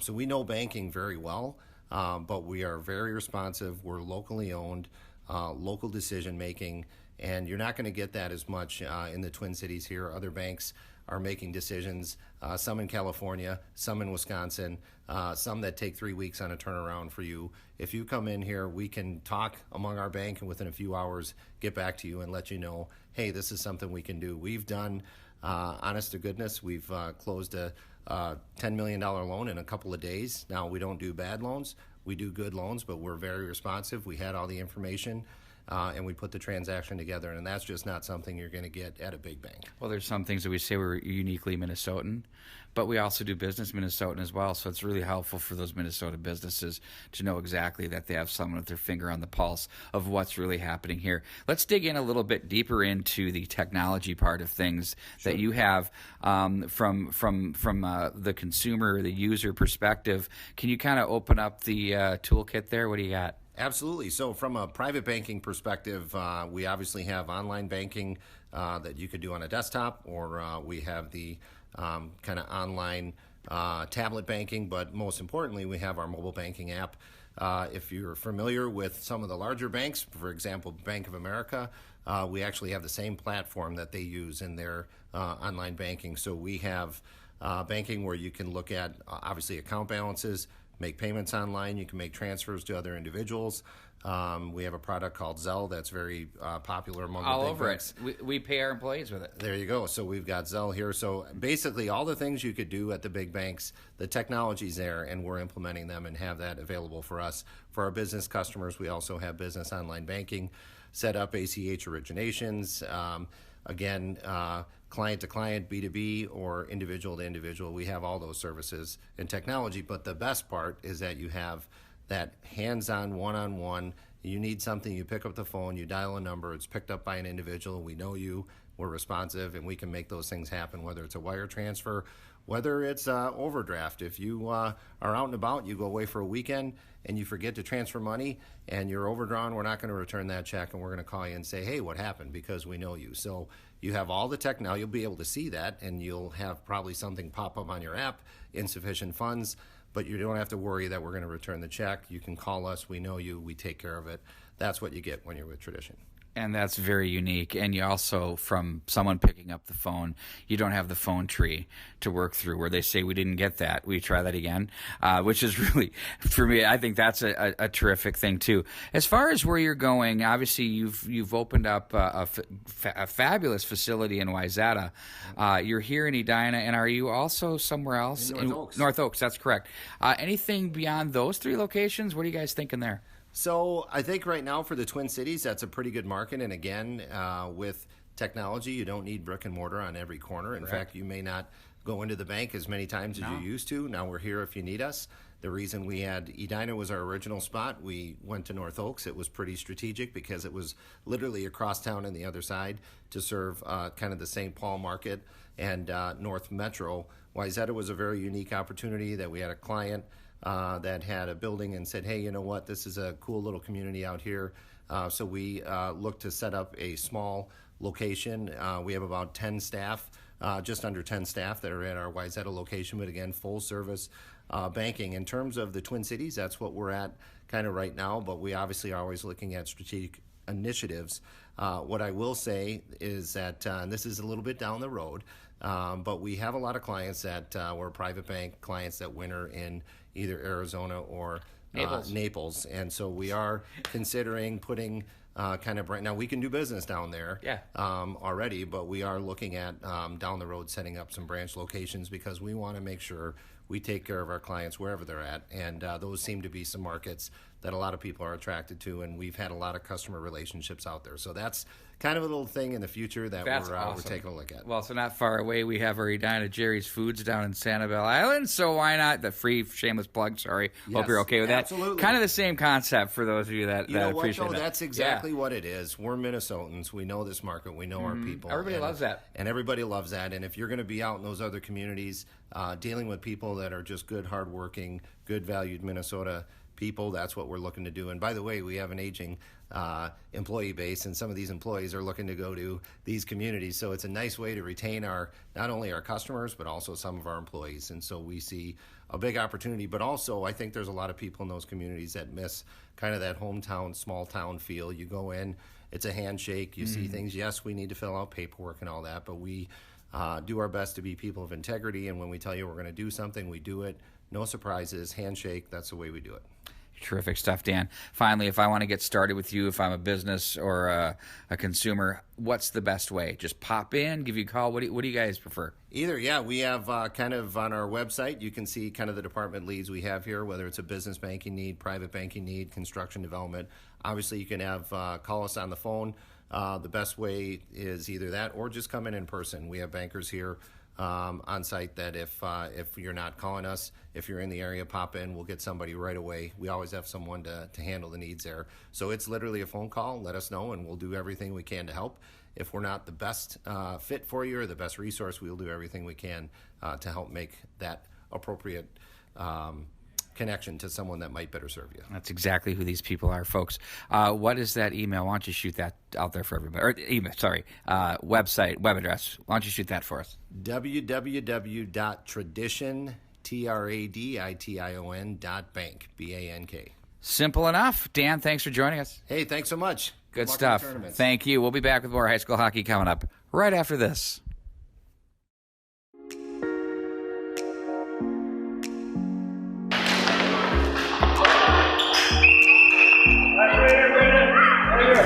I'm Callie Funk. I'm the program director for the Herb Brooks Foundation, and I've been with the foundation since January of 2017, so a little over a year and a half. I think that Herb Brooks would be very proud of the program. He always talked about building it from the ground up, and I think that's exactly what we're doing here. We're having youth participate, and they can start whenever they'd like. And we're not trying to make that pyramid. We're trying to just keep the base growing all the way up. And I think he'd really be proud of what we're doing here. The Herb Brooks Foundation started the Rink Rat program over 10 years ago to give the kids a chance to play the game my dad loves so much. Our Rink Rat program is supposed to be fun. Gotta smile. Remember, it's just a game.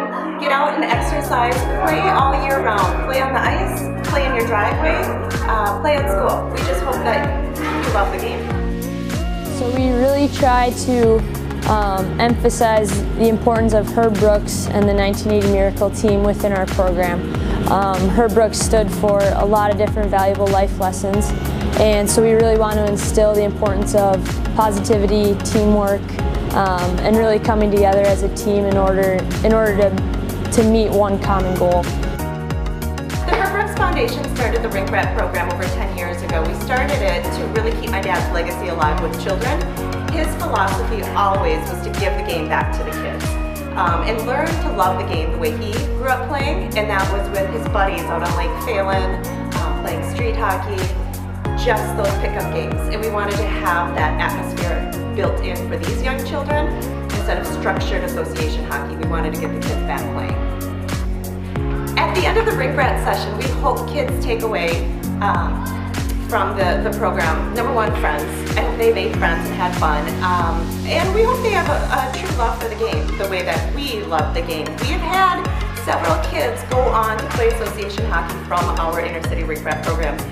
We've educated parents on how to enroll their kids in association hockey. Some of them didn't even know there was such a thing. So we currently are mostly involved in Minneapolis, and that's all areas of Minneapolis. We have a couple schools in North Minneapolis, South Minneapolis, Northeast, and in St. Paul. Last winter we were working out of Phelan, Harding, and the new Tria rink in St. Paul.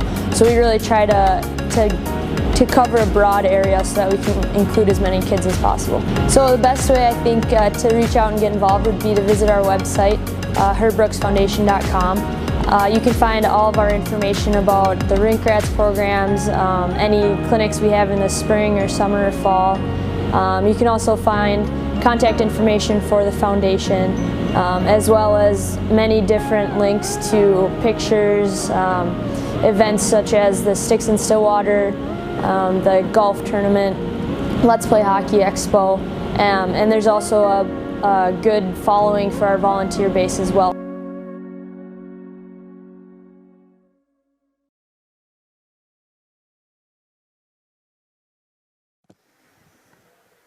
Hey, we welcome you back to the Eden Prairie Community Center. Thanks for joining us here tonight at the MNHockey.tv. Give us a follow on Twitter.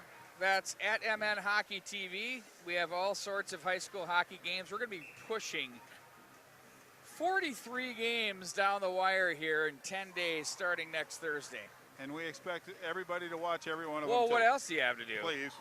I mean, really, seriously. Yeah, nothing else going on. We've got automated camera systems up in rinks at the Plymouth Ice Center, the St. Louis Park Rec Center. We're going into Pagel next week. We're at the Hopkins Pavilion, and we'll be coming to a rink near you where all of your youth sports, or youth hockey rather, can be seen right here. And by the way, Barton, I'm taking that into the baseball world too, so don't Good worry. for you.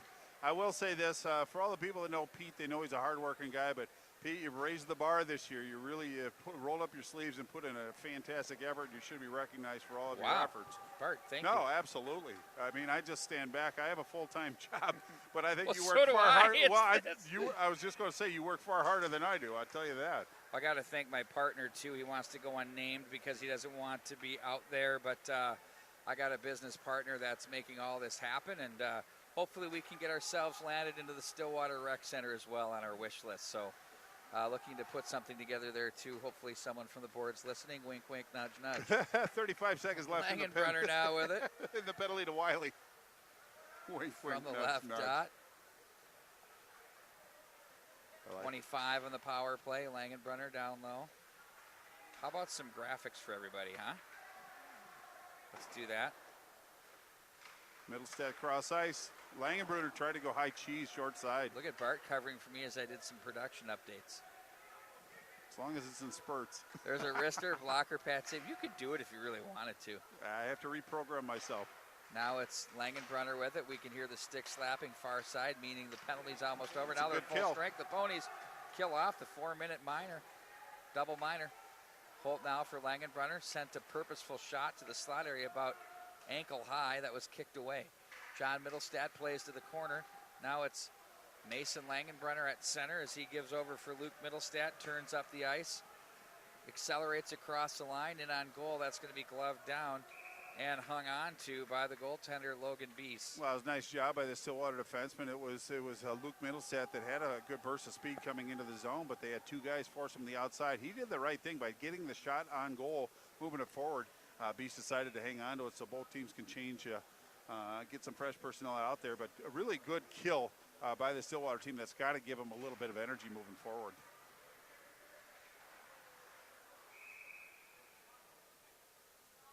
And that one should come out, well, I guess not. It's going to be to Beese's right. I thought that one was going to come outside the zone. We're early in the third period. Just to tell you the goal scores, Batchelder opened the scoring. John Middlestad with 2. Then Sweetland scored for Stillwater to cut the lead to 2. Then Middlestad once again, and then it was Keegan O'Brien that scored, and we're at 4-2 right now. Brown is bumped on the play. Back they go with O'Brien.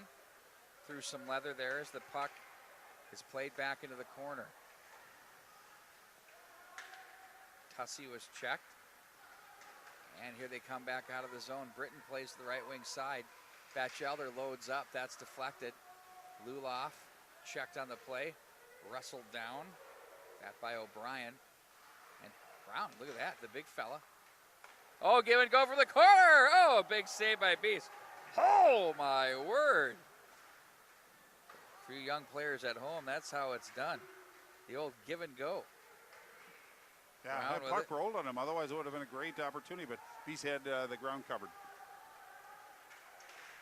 Murr tried to work the move there. You see that a lot in practice through the legs on the one-on-ones. Murr behind the net, bothered by Britton. Now it's Donner with some work in the corners. He's wrapped up by Batchelder. Ooh, backdoor feed. That was Roski looking for his man in front, Nick Dario. And Rosenlund covers with 14:14 to go here in the third. Well, Roski made a nice decision on that. He was drawing everybody over to the far side and then went short side on that one. Rosenlund tried to interrupt that pass. It kind of caromed in toward the post, so Rosenlund did a nice job of covering that one up to hit the reset button. 14:14 left in the third period. Stillwater down by 2. Good to see that Matt Harrington is on board with us right now. Hello, Matt. Critiquing the broadcast from afar at Butler University. I've given him plenty of ammunition, let's put it that way. That's right. Oh, you weren't supposed to agree with that, Pete. Oh, no. I'm kidding. I really wasn't listening to what you I said. know. Well, at least you didn't say indeed. I'm kidding. Matt, good to see you, or good to hear from you. Be nice to see you, Matt. Get back into But town. it's pretty great that he's in Indianapolis going to Butler like that. It's not Butler, Pete. It's Bradley, and it's in Peoria. But that was the whole idea, because he goes gotcha. absolutely ape on me when I say Butler. I do All it to be disrespectful. Across the line and offside. Thanks for I should have picked up on playing that. along. I know. I should have picked up on that. I'm sticking up for you, Matt. I say it right when he has his Bradley apparel on. I introduce him to somebody. Yeah, he goes to Butler. That'd probably fire me up, Drives too. him nuts. John Middlestad at center. Face off with Stengel. That one's off the stick. Oh, they're going to call that an icing anyway. I thought that hit the stick of Wiley around the blue line area, but instead they're going to call an icing. We bring it back into EP's territory. No, I think Wiley gave the T-Rex arms and just made it look like he was trying to get after that. Really a good play by the defenseman. Face-off going to come all the way down into the Eden Prairie zone. John Middlestad in to take the draw. Steves straight up the middle. He's going to find some room. Oh, he pulls everybody. He gets the puck off, and he's got a heavy shot. Kind of a deceptive release, too. We didn't see the good shooters can shoot that puck when you're least expecting it, and there's not a lot of load up on it, if you will. Yeah, we saw Blake Bionde show his skills in that respect for the Hermantown Hawks. Lindbergh will play to the corner. Back up to the line now. It's going to be Langenbrunner over for Langfels. Deflects up off the netting. Nice job by Tecito to make the play. Well, Tecito just a good stick, but it was Langfels who just wanted to push the puck forward, but ramped up and out of play. Faceoff's going to be to Beese's right. 13-16 left in the third period. Eden Prairie still up by 2. Boy, not a lot of opportunities really, other than Brown walking out and really getting in tight on Logan Beese, and maybe one on Rosalind, but so far very tight to the vest. Langfell's shot is blocked. Brown. They'll play this one back into the corner. Brown again comes together with Murr. A couple of 21s. That was Jack Carlson's number, remember? Yep. What a great time we had with him at the Overtime Hockey Podcast from Sensors. It was so great to meet him and Tom Reed. I think me and Jack Carlson are BFFs now. Oh. I'm not sure. It's just, I mean, Batchelder now to the left wing, tries to work his way inside on Benson. There's a wrist shot to the slot. And the foot race for Langfels as he comes away with it. Looks up to Holt. He'll play this one from the left side. Holt watched the corner by Benson. Holt protects to the corner. Brown's stick was taken care of on a nice piece of work there by Keegan O'Brien. Now it's the Ponies across the line up high. Oh, rebound. Nice save, Roseland. What a series there, and the net gets knocked off. Therefore, your whistle. Look at this series of saves here. Well, he made the initial save, made his body big, but again, kind of a shallow angle shot, but the rebound came out, and that's when Stillwater started to crash now, which is what they're going to have to do. I mean, with 12:10 left in this third period, they have to get some scoring opportunities. They had numbers down low. Roseland did everything he could to keep the puck out of the net, and then the whistle blew, so faceoff's going to be to his left. But really a nice sequence by Stillwater to put the pressure on this Eden Prairie defense. Pergandy in the face-off circle with Tussey. Pergandy the win. His spring Luloff, but icing will be your call. Well, stops and starts, but Middlestead just wanted to clear the zone, take the pressure off. Couldn't contain it from Stillwater, went all the way down. Luloff, even with his speed, couldn't track that one down, so face-off once again to Roseland's left.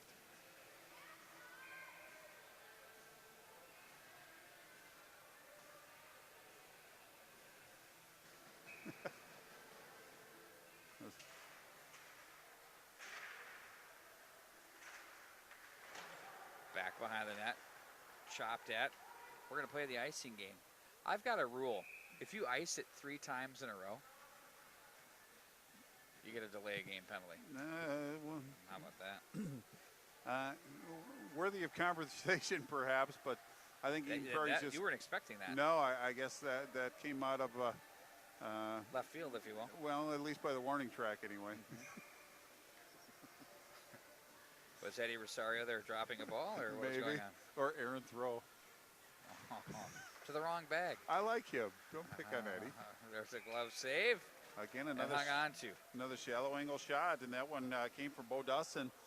Just walked it in. So they're getting shots primarily from the left side, but Roseland seems very comfortable taking away those shallow angle shots. But Eden Prairie doing a good job of at least forcing the would-be shooter to the outside and really limiting his angle.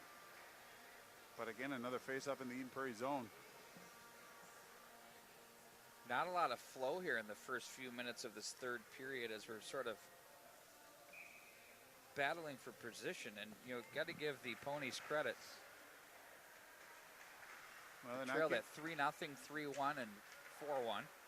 And now at 4-2, they just aren't going away. That's a mark of a team that competes, and that's all you can ask for when you have the other elements in place. Pergandy's shots blocked, and that did not feel good. Was that off Dustin or Lindbergh? No, it's off Beast, I believe. 28, the young sophomore. Shot by Stansberry, that's pulled away out of the zone. That's Carter Beast right there. Now Stansberry with it. Beast gets it back. Okay. Tried to look up ice. Luloff goes down to his knees, and then he tried to find Stansberry. Really tough sledding here across the line. Check thrown there. Britton was in on the play, and they'll turn this one back across the line. Tecito pad save. Nice job. Roseland looks really tight and solid in goal here tonight. Well, he's had some looks this period, too. Tecito's had a nice hockey game, comes away with it. Left wing side. Wiley's going to rip that one in behind. Now Britton will come away with it. 10.5 to go here in the third. Now Brown winds it up the middle. Brown with speed across the line. Finds Holt in the middle. Now it's Batchelder. That's off his skate. Turned back up by Sweetland. Here he goes, 3-on-2. They got odd men. Left wing side turns into a 3-on-3, and Rosenland turns it aside. Up to the point. Wiley repels that one right back into the corner as Stengel is there. And it's going to be picked up by Britton. Looks back over for Brown. Big check thrown behind the play. Britton didn't like that one at all, right in front of the ref. Cross-check across the side of the face. I wouldn't like it either. Full chirp all the way up the ice, pointing to his chin. Wiley. Ahead it goes. Holt. Tecito comes together with him. Holt gets away from him. Now it's Busby forced to regroup all the way back in behind his net. Rings this around to the far side as Roski is there. Hard work with Dario. Roski takes over out of the corner. Right side, good angle for Benson, rings the dinner bell. Benson back in behind the net. He'll control and look back up high. He's got Murr at the right point, but it's going to keep it himself. Rebound! Great opportunity there for the Ponies, but instead it's Holt racing up the wing. Benson on him. Drop pass for Batchelder. Had a reach, turns away, gets tugged just enough. Nice subtle little play there by Roski. Might have been a hook.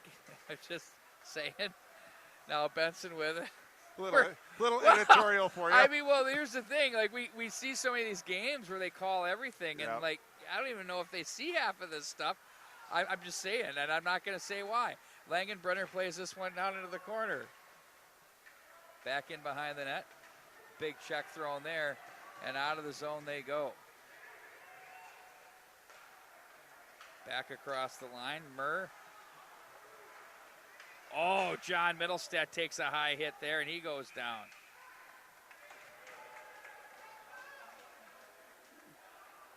Well, emotions are ramping up a little bit. Just a little subtle sticks, and both teams have been very active as far as after the play or after the whistle. Kind of just a lot of talk going on down there. So emotions are running amok. 8:19 left in this third period. Well, they're Stillwater standing up for each other, right? I mean, you gotta. I'm just calling them as I see them. I'm not making a judgment in that respect. I wish I tone it down just a little bit, but 8:19 left in this third period. Eden Prairie up by 2, but Stillwater's getting some good zone time. Just not the great angles from the scoring area, so Eden Prairie's still doing a responsible job defending. Boy, they had a great opportunity on that one rebound moments ago that turned into a Holt rush up the ice. That could have made things interesting here. There's plenty of time, 8-10 and a 4-2 score here in the third. Whoa, what a big hit in the neutral zone there. Luloff ran into Manning. And Luloff kind of got lucky. Gloves got up a little high. That was what the whoa here was for. He got away with one there. It could have been another head contact, but we play on. Just consistency, that's all we ask for. I'm not saying, Dustin I'm just was saying. There. Upper Gandy back in behind the net. This is the most editorializing I've heard out of a game from that perspective by you and I in about a decade. True. Now it's going to be Luloff, and we got a penalty behind the play.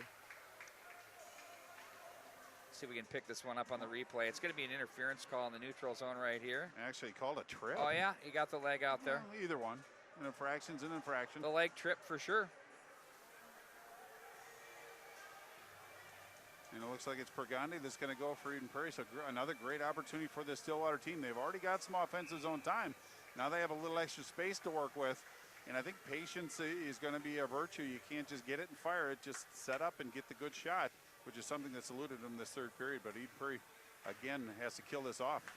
To the line and held in by Wiley. He leaves over to the left wing side. Wiley gets it back. He's playing catch with Murr. Shots turned aside by Rosenlund. He's been busy.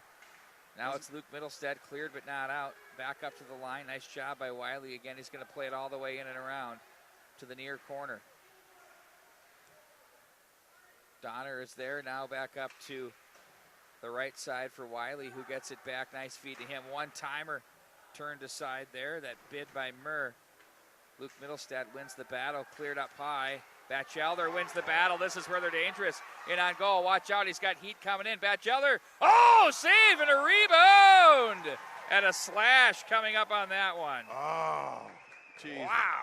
What a great sequence. Batchelder had him leaning one way, went the other way, but BC did a nice job of stretching the pillow out, making the initial save. It's the follow-up one that was the most impressive one, but Stillwater, as a consequence, going to take a penalty, so this is going to narrow it down or pare down to 4-on-4 for at least another minute and 18, barring another penalty. But Logan B's keeping his team in this game with that big save. Good speed by Batchelder, and really a nice move too. He made it, he pulled it off, but goaltender rose to the occasion, kept the puck out of the net. 6:48 left in this third period. That stick was just enough to disrupt the shooting. Yep. But then they had the second chance that came in. That was the Beast impressive made one. a terrific save. Got some strength in those legs. 4-on-4, a lot of space out there, a lot of speed as well.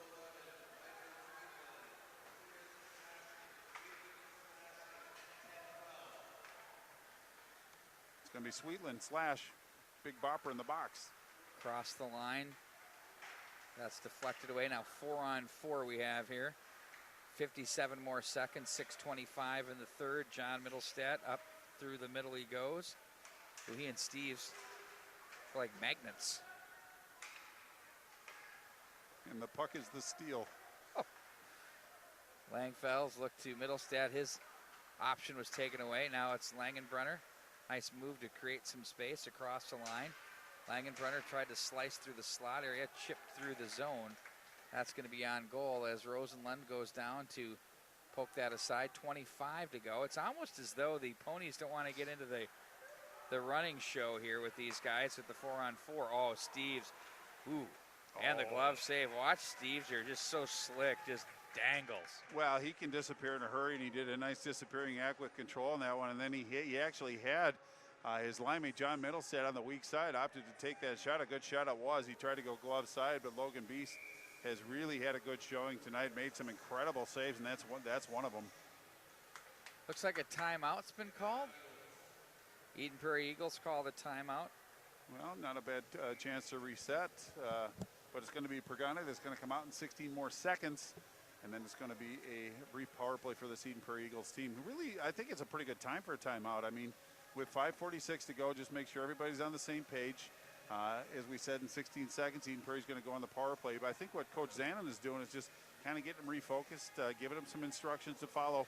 But it's getting to be where not only is Eden Prairie the enemy for the Stillwater Pony team, but the clock is becoming a bit of an issue as well.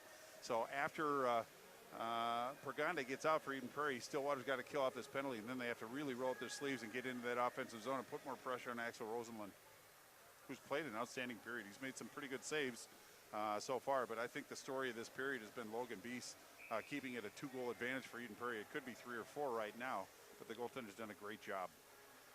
You know, the structure of the Stillwater team has been very impressive as they've made it difficult on the Eagles. However, Eden Prairie's still been able to work the entry when they've needed to. Yeah. And they've created some great chances, and you're right on Beast. But I would say on the other side, you know, Axel Rosenlund has been really good. I mean, this thing's been a couple of bounces away from being really dicey for Eden Prairie. I mean, a 2-goal lead still with 5:46. This power play coming up, I think Lee Smith wants to see a little more space between the 4 and the 2. Yeah, I think you're right, but Rosenlund's done his job, no question about it. It's going to be interesting. Face-off win. Now it's Langenbrunner. Top he goes. Looks back to the near side, 4-on-4. Looks like a power play right now. Langenbrunner gets away from one man, walks to the slot, poked away from his stick. And we're now 5-on-4 as Pergandy steps on the ice as Luke Middlestad will regroup as Drew Holt stepped off the bench. Now it's John Middlestad, Steves, John Middlestad, and Holt up front. Oh, it somehow got through to Steves. That was a fortunate break there. One-timer. That one might have been partially deflected on the way in. And quickly back to center, Luke Middlestad for Langenbrunner. Langenbrunner got some good wood on that one, too. Just missed it by a little bit. Now Langenbrunner plays to an opening. All the way back into the zone it goes. Dustin is there as he plays that in the air. Nice job to clear the zone. Steves looks back up ice. Now he finds Langenbrunner across the line. Langenbrunner, nice kill, keeping them wide by the Ponies. Now they'll go back to work with 4:40 to go in the third period. Long pass ahead it goes for Sweetland. He can snipe inside the wickets. He goes on Langenbrunner. Turns over up high and a quick shot. There's a rebound. Sprawling is Rosenlund to make the save, but a great look there by the Stillwater Ponies. Well, indeed it was. It came off the end wall pretty hot, and it was Dada that actually put that on, and it was Rosenlund that closed that gap pretty quick. And I think it was Langenbrunner that was actually sliding. Maybe he accelerated that shot a little quicker than he wanted to, but good sequence and opportunity for Stillwater, but Eden Prairie once again closes the door. 4:27 left in regulation time. Offensive zone faceoff for the Ponies. Be sure to give us a follow at MN Hockey TV. We have our top 10s that come out every Monday. I don't know, man. I feel like ours are better because we're out here. That's all I'm going to say. Making it happen. And there's a turnover. Batchelder shots deflected. Don't forget, coming up next Thursday night, we're going to have the start of the Dinah Holiday Classic. We have 4 incredible matchups from the Trier Rink that weekend as well, which will feature 8 Catholic school teams all squaring off in rivalry matchups. That's going to be a huge day. Can you imagine that? It's just like we should call that MN Hockey TV Day in Minnesota. That's right. I think I'm going to self-dub it that. Why not? Brown with it across the line. We also have Minnetonka in action that night. We have Edina girls in action that day. Brown comes away with it. Looks to the good defense by slide. Wiley. You know, that just missed the mark, but when he turned the stick over, that could have been trouble. I saw you gasp. I know. Sweetland is there. Matt Bertram knows what we're talking about here. That's a stuff it. And that check was thrown by, I believe, Sweetland out of the corner. No, it's Tecito on that one. He just grabbed him by the back of the neck and forced him down to the ice. Not a very responsible penalty by the Stillwater Ponies, and I'm not trying to get on the young man, but that's the last thing they needed right now is an aggressive penalty in the offensive zone that really had no bearing on the play. That's something that I'm sure Coach Zannon's going to probably have a little bit of a tutor time on that one, but 3:22 left in regulation. Eden Prairie once again on the power play up by 2. I'm not saying the fat lady's singing, but she just cleared her throat.